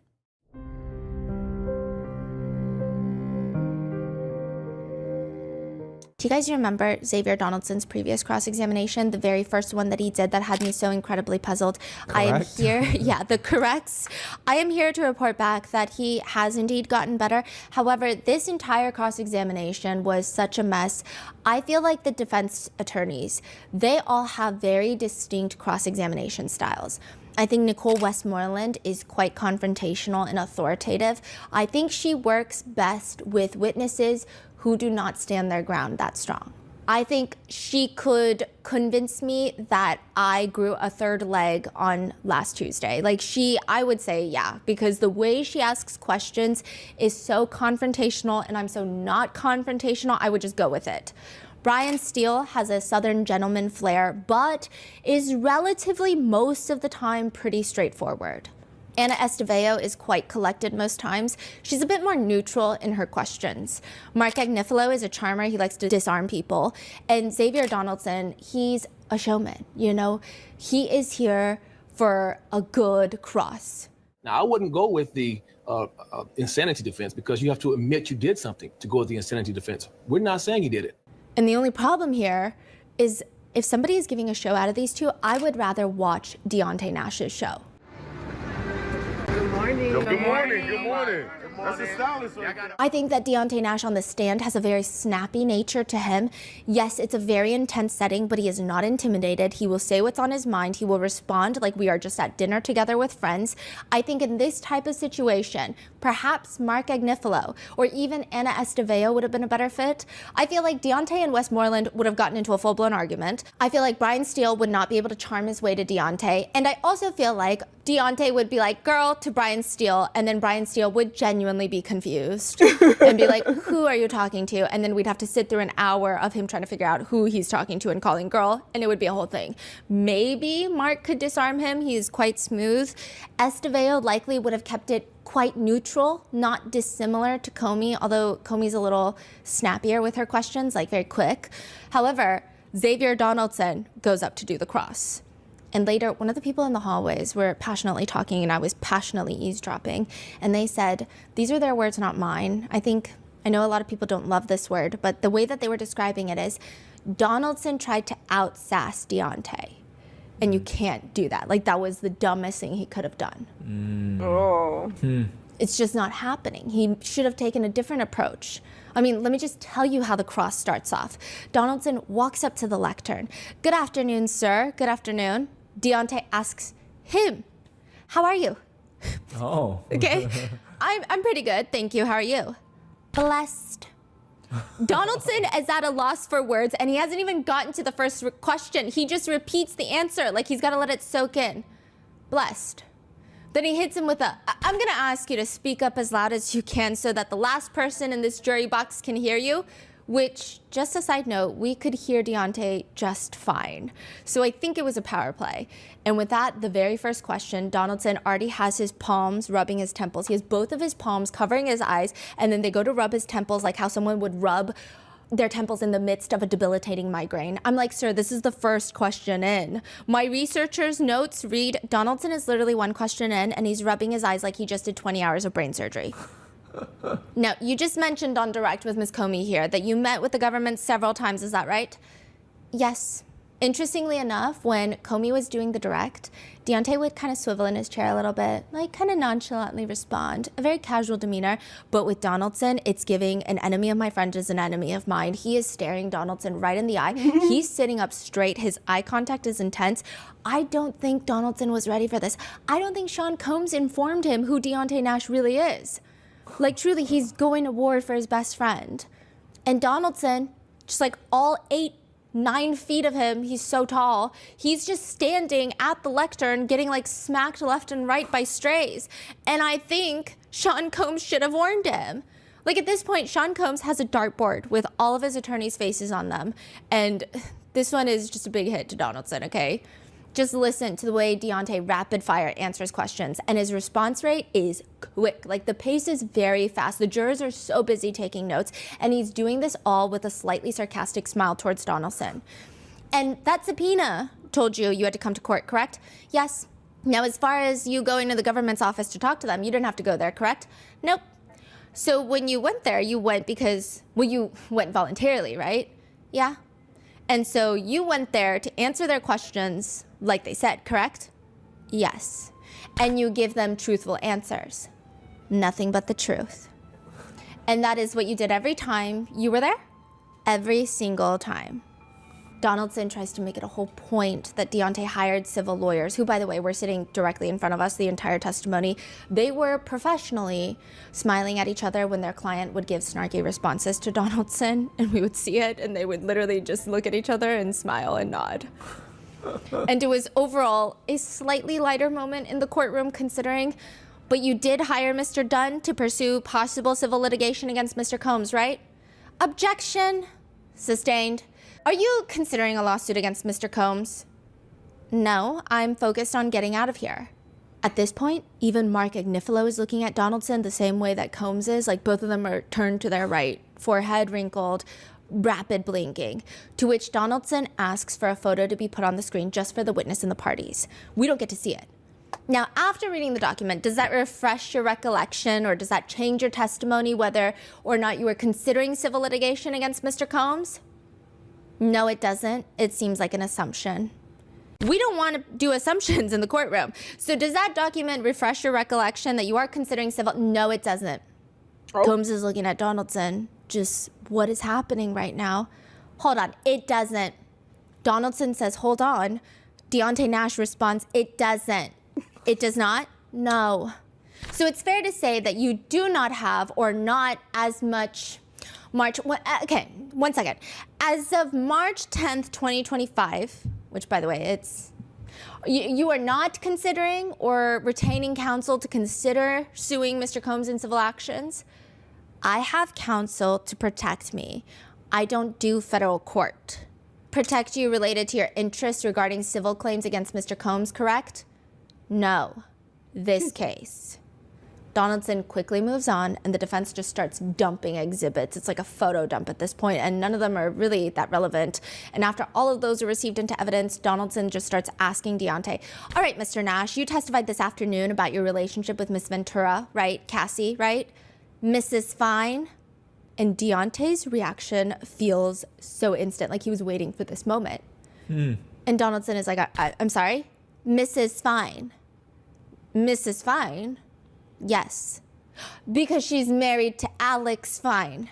Yes. And that was, we'll get to that. So when you testified about your relationship to Mrs. Fine, yes. And honestly, Sean Combs looks peeved at this point. Though we could be thinking too deeply into it, I will say definitively he did not look happy. And perhaps in order to stall, perhaps in order to try and make the jurors forget about this entire conversation, Donaldson starts asking about the definition of a celebrity stylist. I think when you came into here, you said that you are a celebrity stylist. Yes, correct. And a celebrity stylist means someone that styles for celebrities, right? Yes. And that's contrary to someone who doesn't style for celebrities, right? Yes. Yes. Right in front of us, Deontay's two attorneys swivel their heads to look at each other with a confused look, and one of them just shrugs, kind of like, I don't know where this is going either. Like, I don't know what's happening. And they just turn back to the front. So someone that's not a celebrity stylist can call themselves just a stylist. Yes. So you have earned the distinction of being a celebrity stylist because you style primarily for celebrities.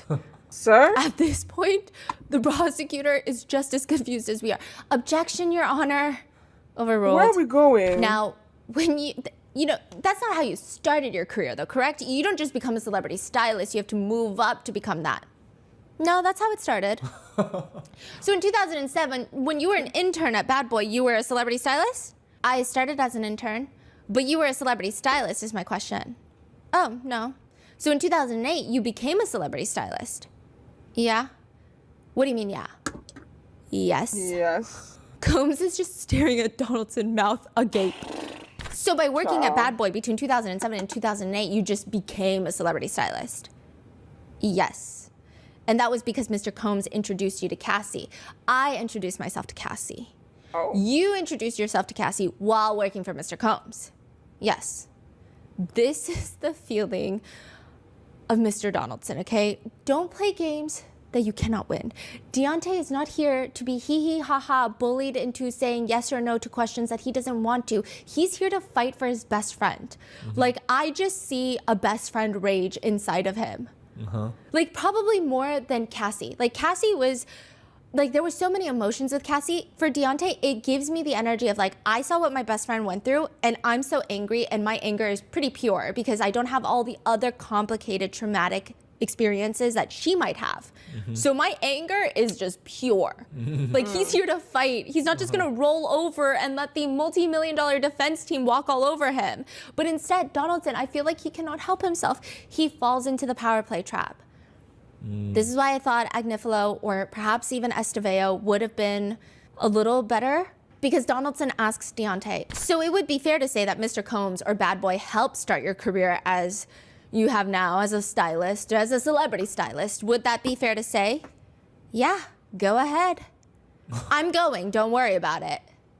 Dang. And soon after this, Donaldson just starts like wandering around the lectern again. I mean, the showman in him is like bursting out. He's starts wandering while asking. Like, he's starting to face the jurors. Then he's turning all the way to the left to the defendant's table head on. At one point, he takes 3 steps to the left to step out of the lectern so his whole body is in view for Deontay, all like, I don't know, 37 feet tall that he is. And I feel like he just like, he gets put on the worst crosses because every time we run into them in the hallway, Mr. Donaldson is truly a gentleman, perhaps more Southern gentleman than Brian Steele. Very sweet. And I hear nothing but good things about the press members that have actually worked with Donaldson. And I'm like, why do they keep giving him these crosses? Okay, but like, more on that. He starts wandering, taking a full-on sightseeing tour while questioning Deontay. So when you talked this afternoon, about your knowledge of studios and your knowledge of time period, your knowledge of when records get released and your knowledge of who releases records and your knowledge of all of this, you were giving us that information based on your extensive experience as a celebrity stylist, right? Comey stands up. Objection, misstates the testimony, Your Honor. The judge is like, you've got to rephrase the question, Mr. Donaldson. Mr. Donaldson, if you could do me a favor and just stay at the lectern just because the court reporters are having difficulty if you're not at the microphone. At this point, Donaldson exaggeratingly plants his feet into the ground like he's like going into quicksand. And it's like, and then the line of questioning starts taking more detours. So many times I would start a note of like, oh, I think I know where this is going. And then I'm like taking notes. And then it's like, oh, no, we're onto a new topic. It never got to the point where I thought it was going to. A few things to note. Donaldson is very likable. He has a very strong presence. I do think that he has to work against that. Maybe he comes off a bit stronger with his very commanding height and his like presence. Maybe it would be too intimidating. But he just like, he tries to bring personality into it, and everything he does, the only feeling that we walked away, like my researcher and I were trying to put it into words, it's always like, weird argument, but go off, I guess. It's always like, it's not like particularly offensive what he's doing. He's not like harassing witnesses. He's not aggressive and mean. It's just like kind of a weird argument to make, but like, I guess if that's what you want to do, that's the whole cross. As a celebrity stylist, you indicated that you purchased clothes, correct? Uh-huh. Is that a yes? Sir? Yes. You also helped them pick out clothing for their weddings, correct? Yes. Everyone's like, weddings? Yes. And in fact, as you indicated for Mrs. Fine, you helped pick out her wedding dress, correct? Yes. I glance over at the defense table. Combs looks incredibly stressed. Forehead wrinkles. You could stick a quarter into his forehead wrinkle folds. He's very stressed. He's mouth agape, staring at Donaldson. Because what are we getting from this line of questioning? Where are we I going? think what he's trying to get at is that him and Cassie are very close. Maybe he has incentive to lie on the stand. Maybe they got their stories straight. Maybe they talked while she was testifying. Maybe he would lie on the stand for her. I don't know what inferences he's trying to make to the jurors, but all I'm getting out of this is Cassie found the love of her life, someone she wants to settle down and have children with after we saw that hotel footage. Like, what's the feeling I'm supposed to get from this? Like, she found her Prince Charming after all, and she's having like a happily ever after now that the defendant is out of her life. Like, Brian Steele is straight up smiling because it feels like, where are we going with this? He's smiling at the defense table. Even Mark Agnifilo is staring at Donaldson like, I'm just watching this unfold. Same as you guys. This is how I know he's doing those strikes at home. Donaldson goes into a string of questions asking, you know someone named Scott Langston? No. Okay, what about, you know the public school brand, the public school clothing brand? No. Do you know Muriel Solomon? No. Every time Deontay says no, Combs is getting more upset. It just is like a string of no's. Donaldson says, now it would be fair to say that when you worked at Bad Boy as an intern and as a stylist for Mr. Combs and as a stylist for Mrs. What's her name? Mrs. He's talking about Cassie. Mrs. Fine. Like, it's so clear you did not just forget her last name. Alex Fine was a pretty big part of the case in terms of you guys didn't even want him in the room for a certain portion of the testimony. Oh, you feel like it was intentional? It did feel intentional. Like, I mean, unless maybe he's not that well versed in the case, but like, you could pull anyone from the public and be like, what's Cassie's husband's last name? And they'd be like, Fine. Fine. Yeah. Because he's fine. You know? Honestly. Interesting. You didn't beautiful. just, like, what's her name? And he's like, Fine. Fine, Mrs. Fine. There were other artists that were also signed to the Bad Boy roster. Would that be fair to say? Yes. Who were they? French Montana? Wait, French Montana, the hip-hop person, rap star? He literally says it like Wait, that. what? I know. Why? So he Is sounds he a like almost fanboy? surprised? No, I think he's trying to draw emphasis on French Montana. I actually don't know. He said, "Oh, the hip hop." Person, rap star. I think he's trying to draw emphasis on French Montana, that Bad Boy had signed a lot of people. Maybe some people in the jury would know French Montana. Maybe they're fans of French Montana. Maybe he's trying to pull a Mark Agnifilo, which is like, oh, Dad, you don't know anything. I don't know. It was just kind of odd. Yes, I mean, and Puff. That's all I can really remember right now. At this point, I would say that Sean Combs is the most intrigued by the cross-examination. He is the one paying the most attention. Even the press are getting lost. I saw a lot of members of the press put down their notebooks and just watch because, like, every point that starts somewhere, the notes, like, end without getting to the point. So then it would just be, like, a new thing that starts and everyone's just like, we'll just read the transcripts later because what's happening right now? I mean, the line of questioning has no clear, obvious point to us. And then it just starts over. It just feels like a sightseeing tour. Do you recall a haircut that Cassie had, the side haircut? Yes. That haircut became almost iconic status, correct? Yes. It became the Cassie cut, correct? Yes. People all around the world were getting their hair cut, correct? Objection, Your Honor. Where are Sustained. we Let's move going? on. We do not indeed move on. Who decided that haircut? Who suggested the haircut? Puff. Then we take a detour to just celebrity name drop. At least that's what it Wait, that feels was like. the end of the haircut? Yeah. For no reason. That's why I'm telling you, a lot of us stop taking our notes because it's like, okay, we're getting somewhere with the haircut. Is it about coercion? Is it about control? Is it about, what is it about? To say that he wasn't the one controlling her because Cassie wanted to cut her hair. Like, what could it be? Yeah. And then we That just is got so nowhere, weird. and then we just move on. Okay. Then we take a detour at a celebrity name drop fest. I mean, perhaps the point Donaldson is trying to make, I think, is that Cassie had ample opportunity to work with massive names in the industry. Connections that were all provided by Sean Combs is the point that he's trying to make, I believe. But at this point, 2016, you are basically executive producing this mixtape of Cassie's, correct? Deontay did mention that he was heavily involved and that he should have been called an executive. Remember that in the direct? With the team, we have a team. You got no credit for that, right? No. You got paid no money for that. No one got paid for the mixtape. So no one besides you and Cassie knew what you did on this mixtape. Is that fair to say? Rob Holiday? Rob Holiday is the low-budget producer you said earlier? Yes. At this point, all the Combs family and friends are just kind of smirking in the pews because, like, what is this right now? And, like, they probably know Rob Holiday. Oh. Like, what did Rob Holiday do? I don't know. When you said low-budget producer, you were just saying that because he's a low-paying producer, or he's not a good producer, or he's like a whack producer. Why is he a low-budget producer? A little bit of all the above. And he was this low-budget producer also on the mixtape, correct? Yes. Meek Mills was on the mixtape, correct? Oh.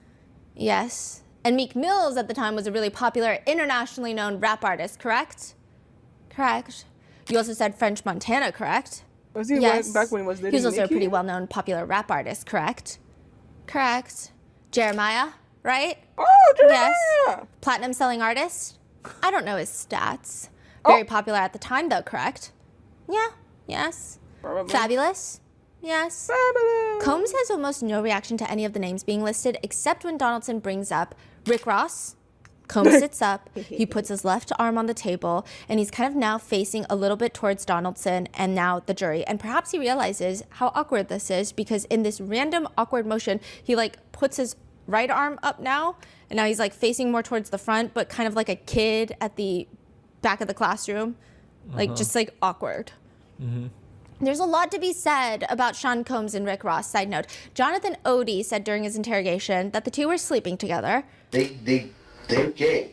Diddy and Ross and Khaled, they're all gay. Okay? DJ Khaled, Rick Ross, and P. Diddy? Yeah. They all gay? Yeah. That is Jonathan Odie's words. I never uttered such a thing. There's also a video of Diddy and Rick Ross that has been making its rounds on TikTok where they are holding up a gallon of soap. I don't know, it's like liquid soap in a gallon. Rick Ross is shirtless. Janice Combs, Diddy's mom, is in the back in a golf cart. He's calling it a open top like convertible, and they're making all these weird comments, and like the energy is off, and Rick Ross is just asking Janice Combs, Diddy's mother, if she likes the slippery soap. Pristine Mama Combs, how you like the slippery soap? Y'all better stop buying this slippery soap, man. Which, like, I don't know. It's just interesting. I mean, the note, like the leaning forward, and then he starts taking notes around the time that Rick Ross is mentioned. I don't think it's anything other than AI-generated conspiracies, but I am intrigued by everything Jonathan Odie has said. Now, back at the cross, Donaldson asks, but Too Short was on there too? Yes. And he is a really well-known, correct? Moderately. Moderately. So these rap artists, these platinum-selling popular rap artists at the time, all were on Cassie's mixtape, correct? Which I see the point, but it took a second to get to that point, and I do think that the jurors got lost at that point. Bruh. Deontay's testimony was really only supposed to last for 1 day because he has a flight scheduled on taxpayer money, by the way, which is not a dig. Just to give you an idea, this trial, we don't know the exact figure, but it is likely that for massive federal criminal cases, it's costing you and I, taxpayers, perhaps close to $3 to $10 million, if not more. I wouldn't be surprised if it's a lot more. The judge asks him, Mr. Donaldson, about how much time do you have left? And this is during a break where the jurors are out of the room. I have absolutely no reason to believe I'll be finished by 4. Which is fine. Combs is entitled to a fair trial. However, Donaldson did not mention any of this earlier when the prosecutors were informing everybody about Deontay's flight back out to LA. Even the judge is staring at him like, wait, but did you know that you were not going to be finished by 4 when we had the discussion and I told the jury that I was going to get them out by 4? You should have told me that. We would have let the jury go and Ms. Comey or other folks from the government side could have made the appropriate arrangements given that there's a flight later today.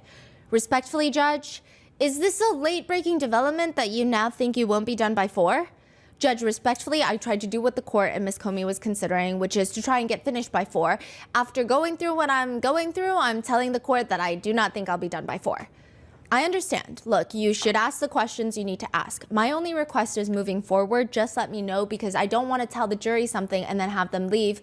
I don't know, when they think that they're going to be here, we can finish something up, I let them go. I want to be able to give the right instructions to the jury in the future. Anyone from the government side, any response or anything regarding scheduling that we need to know? Ms. Comey stands up. I'll work on rebooking the witness's flight, Your Honor. I'll note that this witness does not seem to be fighting Mr. Donaldson. He seems to be answering the questions. I think many of the questions are repetitive and covering the same territory over and over again. I'm hoping we can be more efficient.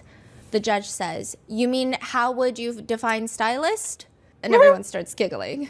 So the judge was like, what are we doing here? Like, we're staying till 4 for this? Yeah. Right. Exactly, Your Honor. All right, so let's go to 4, and then we'll take a break. And then on the break, you know, the only thing is we do need to move this along. Maybe we can use the break to make sure that we're being as streamlined as possible. So during the break, there's a brief huddle with Combs and his attorneys. Combs looks like the football coach trying to motivate his team. And then he glances back at Justin Combs, his son, who gives him a thumbs up. And I wrote in my notes, sir, don't lie to your dad. Like, that's crazy. What is, like, that's not what's happening right now in the pews. It's not what we observe in the jury right now, but I guess, sure, thumbs up. Maybe it's like, hee, I don't know. Or maybe this is all a stalling tactic. Maybe this is all part of a greater chess move that I am too dumb to even recognize. I don't know, but it wasn't giving thumbs up. Another thought that we had was that this was a scare tactic for Mia, which is the second victim testifying in this case. And she was actually in the courthouse. She was supposed to start her testimony right after Deontay Nash. But we didn't even get to her that day. Damn. So maybe it was a scare tactic. I don't know. It was so confusing. The cross was so confusing. We thought of all these crazy things. Oh, like maybe that's another... Like, we're like, there's got to be a strategy, because what was that? If there's no strategy, what was that? After the break, Deontay Nash walks back in. This time he's wearing a big bomber jacket. Diddy's entire family watches him walk down the aisle. Combs is popping what appears to be a cough drop in his mouth. Deontay sits down, and the judge looks at his new jacket. It's not just you. It is freezing in here. It is freezing in here. I'm like, how are y'all doing this every day? If you thought that things would get better after the break... Oops, sorry about that. Sorry about that. All right. Donaldson leans forward into the mic. Mr. Nash, welcome back. Thank you. You're welcome. Nice coat. Thank you. You're very welcome. What size is it? Not your size. And everyone, I don't even know why you asked that question. Yeah. Everyone starts giggling. Oh, Lord. That's the right answer. You got the right answer. I just want to ask you a few more questions about the stylist part. I'm just going to go really quickly. Donaldson asks questions about whether or not Sean Combs would naturally have the last say in the artists of their label about stylistic choices, considering its entertainment business. AKA, Sean Combs did not have any special control or force over Cassie. It's just part of Hollywood that as the label owner, he would have to approve of what she wears, how she dresses, and not as her boyfriend. But Deontay says, no, Sean Combs had control over Cassie. The other artists, not really. Who would be the final decision maker? Most of the time, the artists kind of did their own thing, but they would send it to Mr. Combs or someone to get some type of consultation in the decision-making. Would that be fair to say? Not that I know of. Some of them look terrible. The jurors giggle again, and some of them are glancing at each other like, this is crazy right now. Oh my God. The ones that you did, they didn't look terrible. Yeah. Donaldson abandons this line of questioning and moves on to perhaps hint at the idea that maybe Cassie and Deontay have been talking about their testimonies, getting on the same page. That's the hint that he's dropping. I'm not saying it's true. That's what he's trying to drop, but it kind of backfires. Now, as far as Cassie is concerned, she's your good friend, best friend. When is the last time you spoke to her? After she had the baby yesterday, tell her congratulations. And he's more so telling everyone in the gallery. Oh, you're saying congratulations, or you're telling me to tell her congratulations? He's like, no thanks. Like, you don't go tell her congratulations, you're crazy.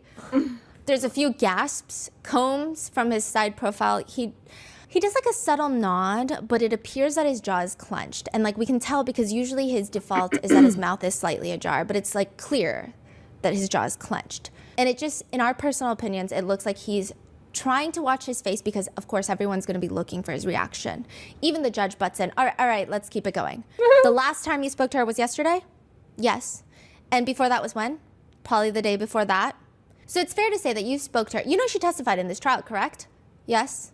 You spoke to her before she testified, correct? Yes. Okay. You spoke to her after she testified, correct? Yes. Did you speak to her in the middle of her testimony? Not really, no. You say not really. What does that mean? Did she call you? Did you ask her how she's doing? How she was doing, but more like her clothes stuff. And Marnie handled most of that because she was here in New York. And so you spoke to her about what clothes she should wear while she was testifying. Is that fair to say? Yeah. Donaldson takes off his glasses because Cassie is one of your best friends. You were helping her pick out the clothing that she was going to wear to come to court, correct? Yes. Correct. Because again, she's still an artist, entertainer. So it's important how she looks, correct? The feeling is he's making it seem like, the point that I got was trying to make it seem like Cassie is vain. She's a performer at the end of the day that wanted to do anything to excel her career. Perhaps even possibly draw a conclusion and connection that if she's a performer, was she performing while she was testifying? Was this all a performance? Like, it's just, it's not a good look. I don't know how deep this like rabbit hole could go down. Maybe it's just, hey, jurors usually don't like vain women who care about their clothes a lot. Maybe it's that. But Deontay shuts it down as quickly as Donaldson brings it up. Oh no, that wasn't why. You wanted to make sure she looked good coming to court. No, she couldn't fit anything. She needed clothes. Because of the pregnancy. Yes. You wanted to get the right clothing for her pregnancy. Exactly. You wanted to pick out the stuff that fit her for the pregnancy. Correct. So again, that didn't go anywhere. No, and I feel like the jurors were... I think that even if you watch the internet reactions, I think that Cassie is a more polarizing witness in this case. I think depending on a lot of the biases that people have going into this, some people think that she's a gold digger. She knew what she was getting into. And like maybe those people exist in the jury. Who's to say? I'm not in the jury, right?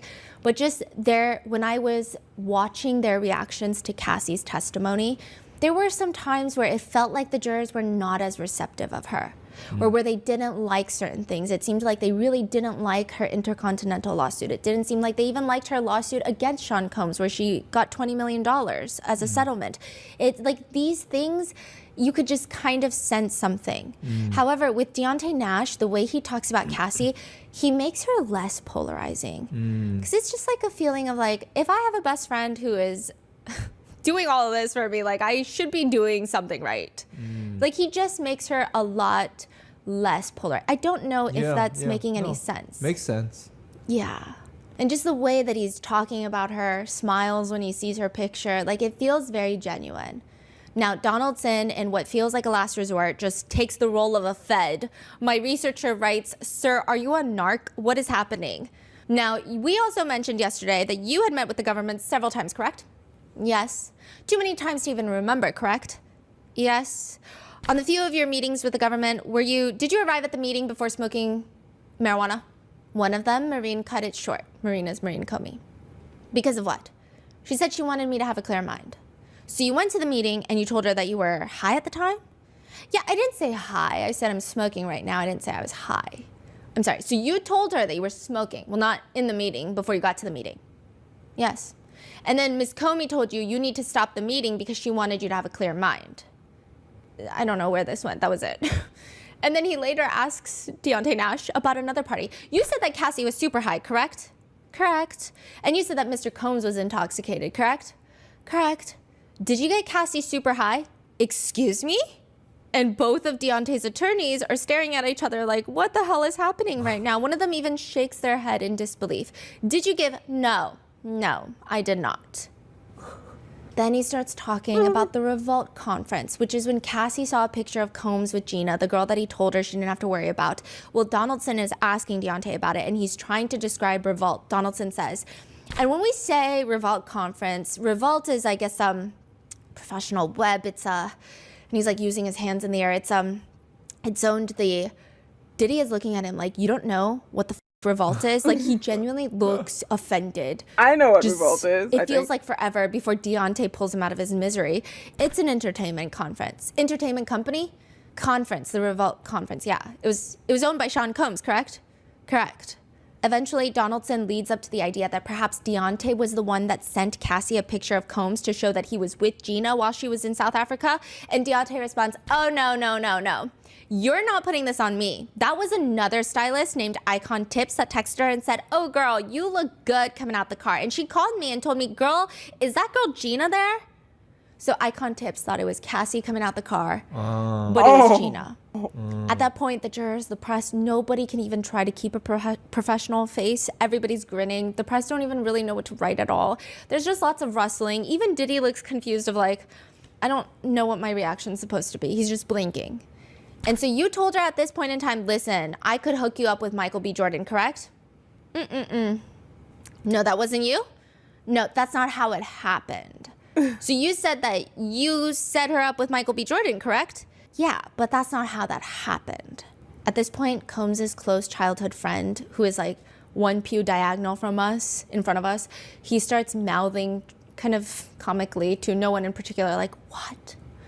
And he's like looking around. And I'm like, I don't know either, sir. You tell me. At one point, Donaldson calls Michael B. Jordan Michael Jordan, and Deontay snaps Michael B. Jordan, not Michael Jordan. Yeah, you want to get that right.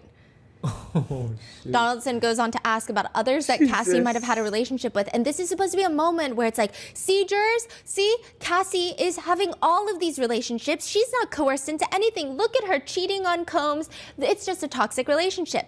Cassie was in a relationship with Andre Branch. Deontay looks confused. And then he responds, the cute football player. Everyone starts giggling, and one of the jurors is chewing on their pen tip like, this is the best thing I've heard in the whole world, like the best tea I've heard in the whole world. Yes, the cute football player, yes. Oh yeah, but I never met him. But you were aware that Cassie was in a relationship with Andre Branch, correct? Yeah. Are you aware of a person named Brandon from the NFL? No. Combs wrinkles his eyebrows and starts writing on a Post-it that is now going to be teleported through the attorneys to Donaldson at the lectern. But before it gets there, Donaldson corrects himself. I'm sorry, NBA, not NFL, NBA. Still no. Still no? No. A few other notable moments. Donaldson tries to build this picture where whenever Cassie would get mad at Sean Combs for him cheating on her, she would also go out and party, like a wild party girl. But Deontay is not having it. Not necessarily. She and I are both super chill. We spent a lot of time at home, to be quite honest. He brings up a text message, Donaldson does. But Deontay texts her, but when you said, girl, let's go out and do our thing, Deontay says, no, boo, nothing crazy. Like, that's like going to Nobu. Donaldson brings up text messages where Deontay asks Cassie, what are you doing? Cassie responds, about to go out of town for a couple of days, getting my stuff together. Where are you going? Secret trip, LOL. Donaldson has Deontay read out each message that he sent Cassie, and then Cassie responds, secret trip, LOL.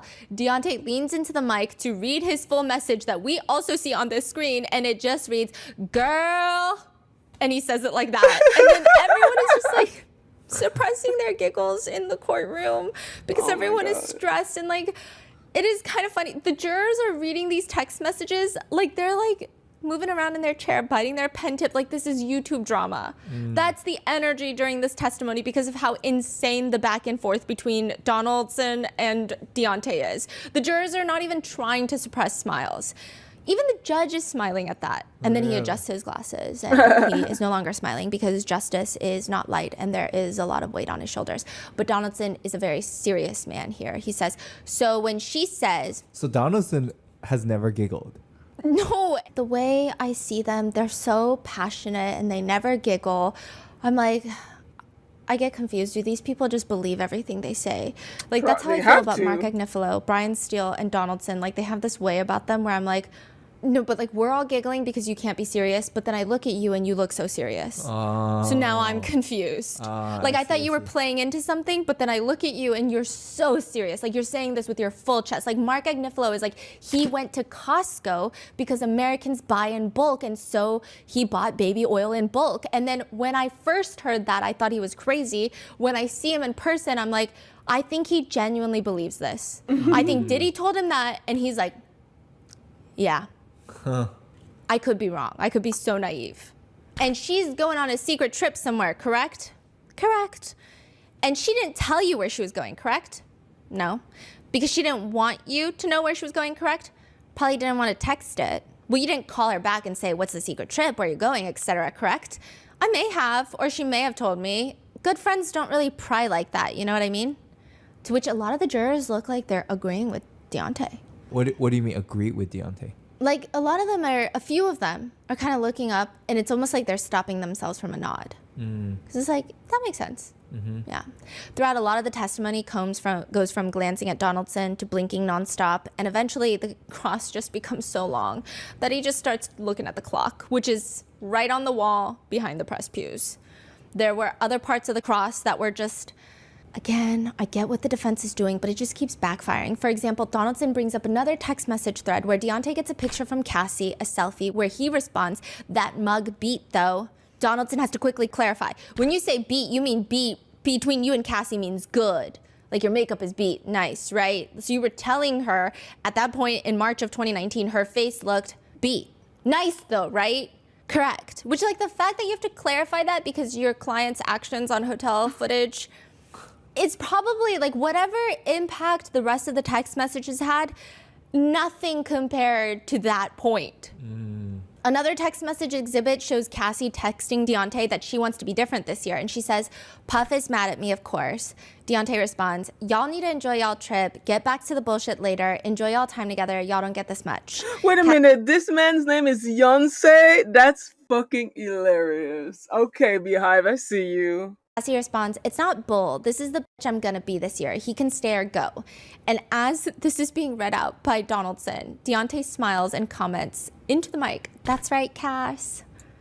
And like a few of the jurors are smiling because, again, I think Cassie's testimony might have been a bit more polarizing just looking and perceiving at the jurors, but You can't hate a bestie that just got your back no matter what. yeah, Like, and it's like you just want a friend like that. And then it's like Yeah. when you know that Cassie has this, everyone seems to rally around her. It's like, okay, you know, it just adds a little bit more weight, I would think.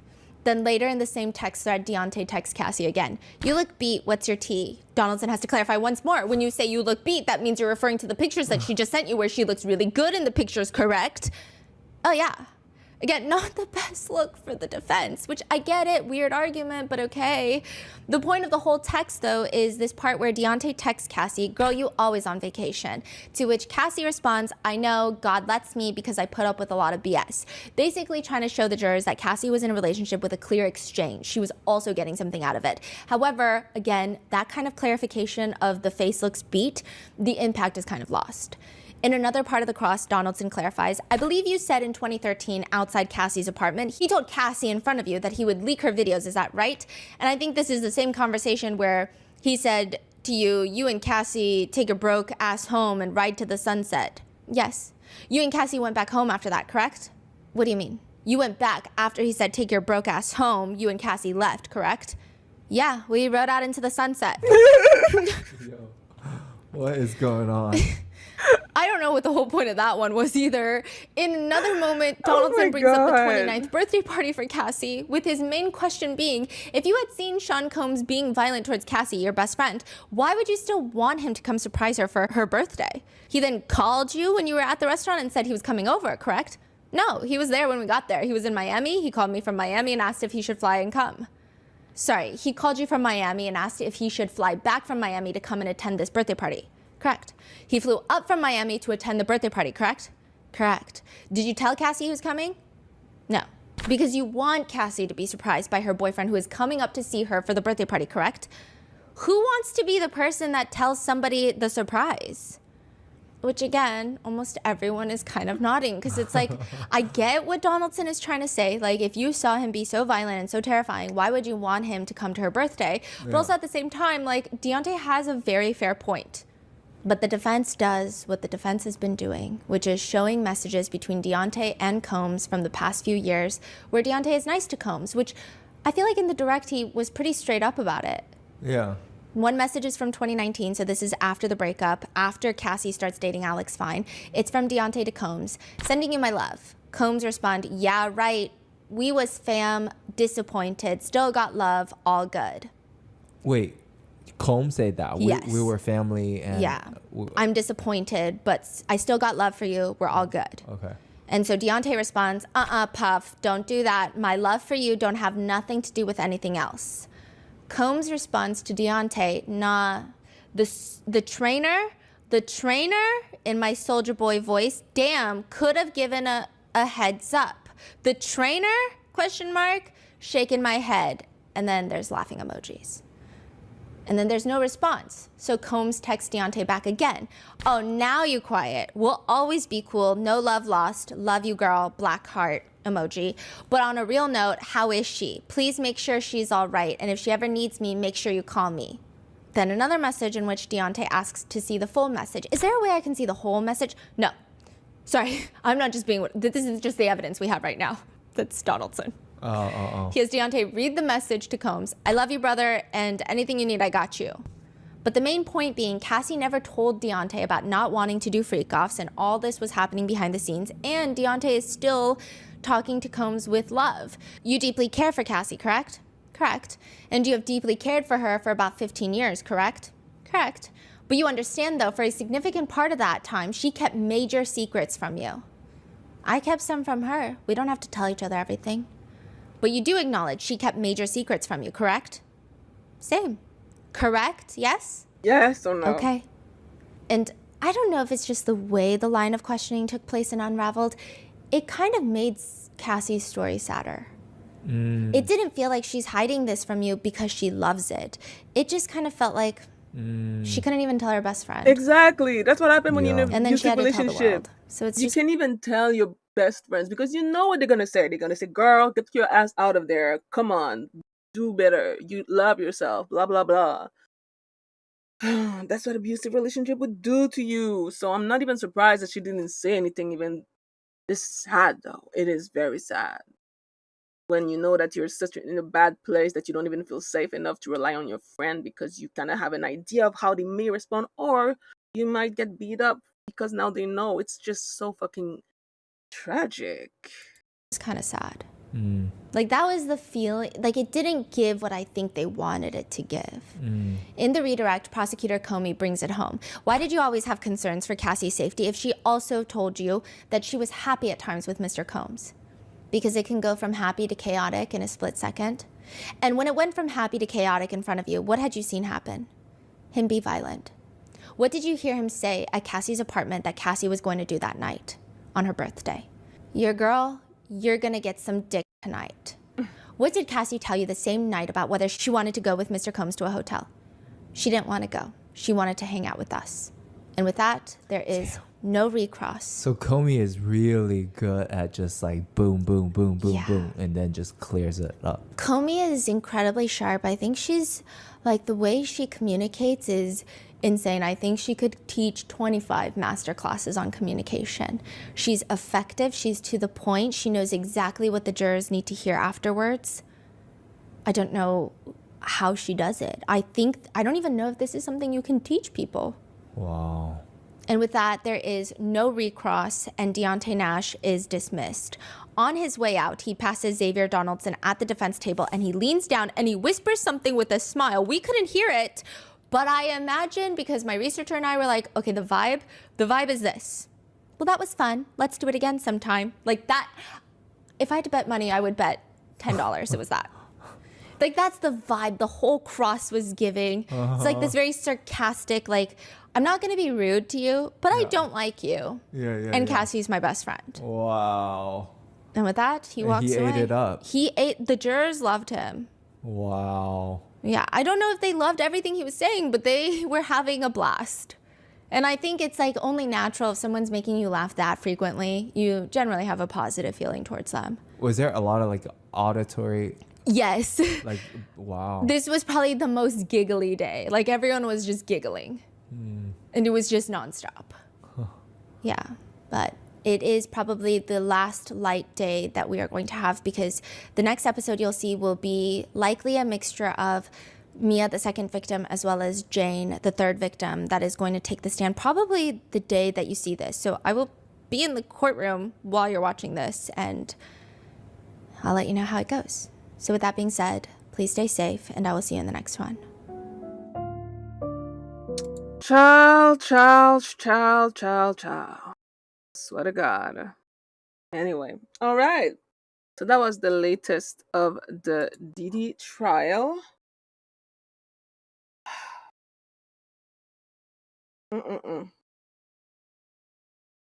But we do need people that make Cassie looks like, a girl who was just found herself in a very broken relationship. And not the gold digger or whatever. So good for her. Good for the prosecution. Fuck Diddy. And I will come back later to play video games. For now, I need to eat. I haven't ate today and I'm fucking starving. And my makeup is done and I look pretty bomb. So I am satisfied overall.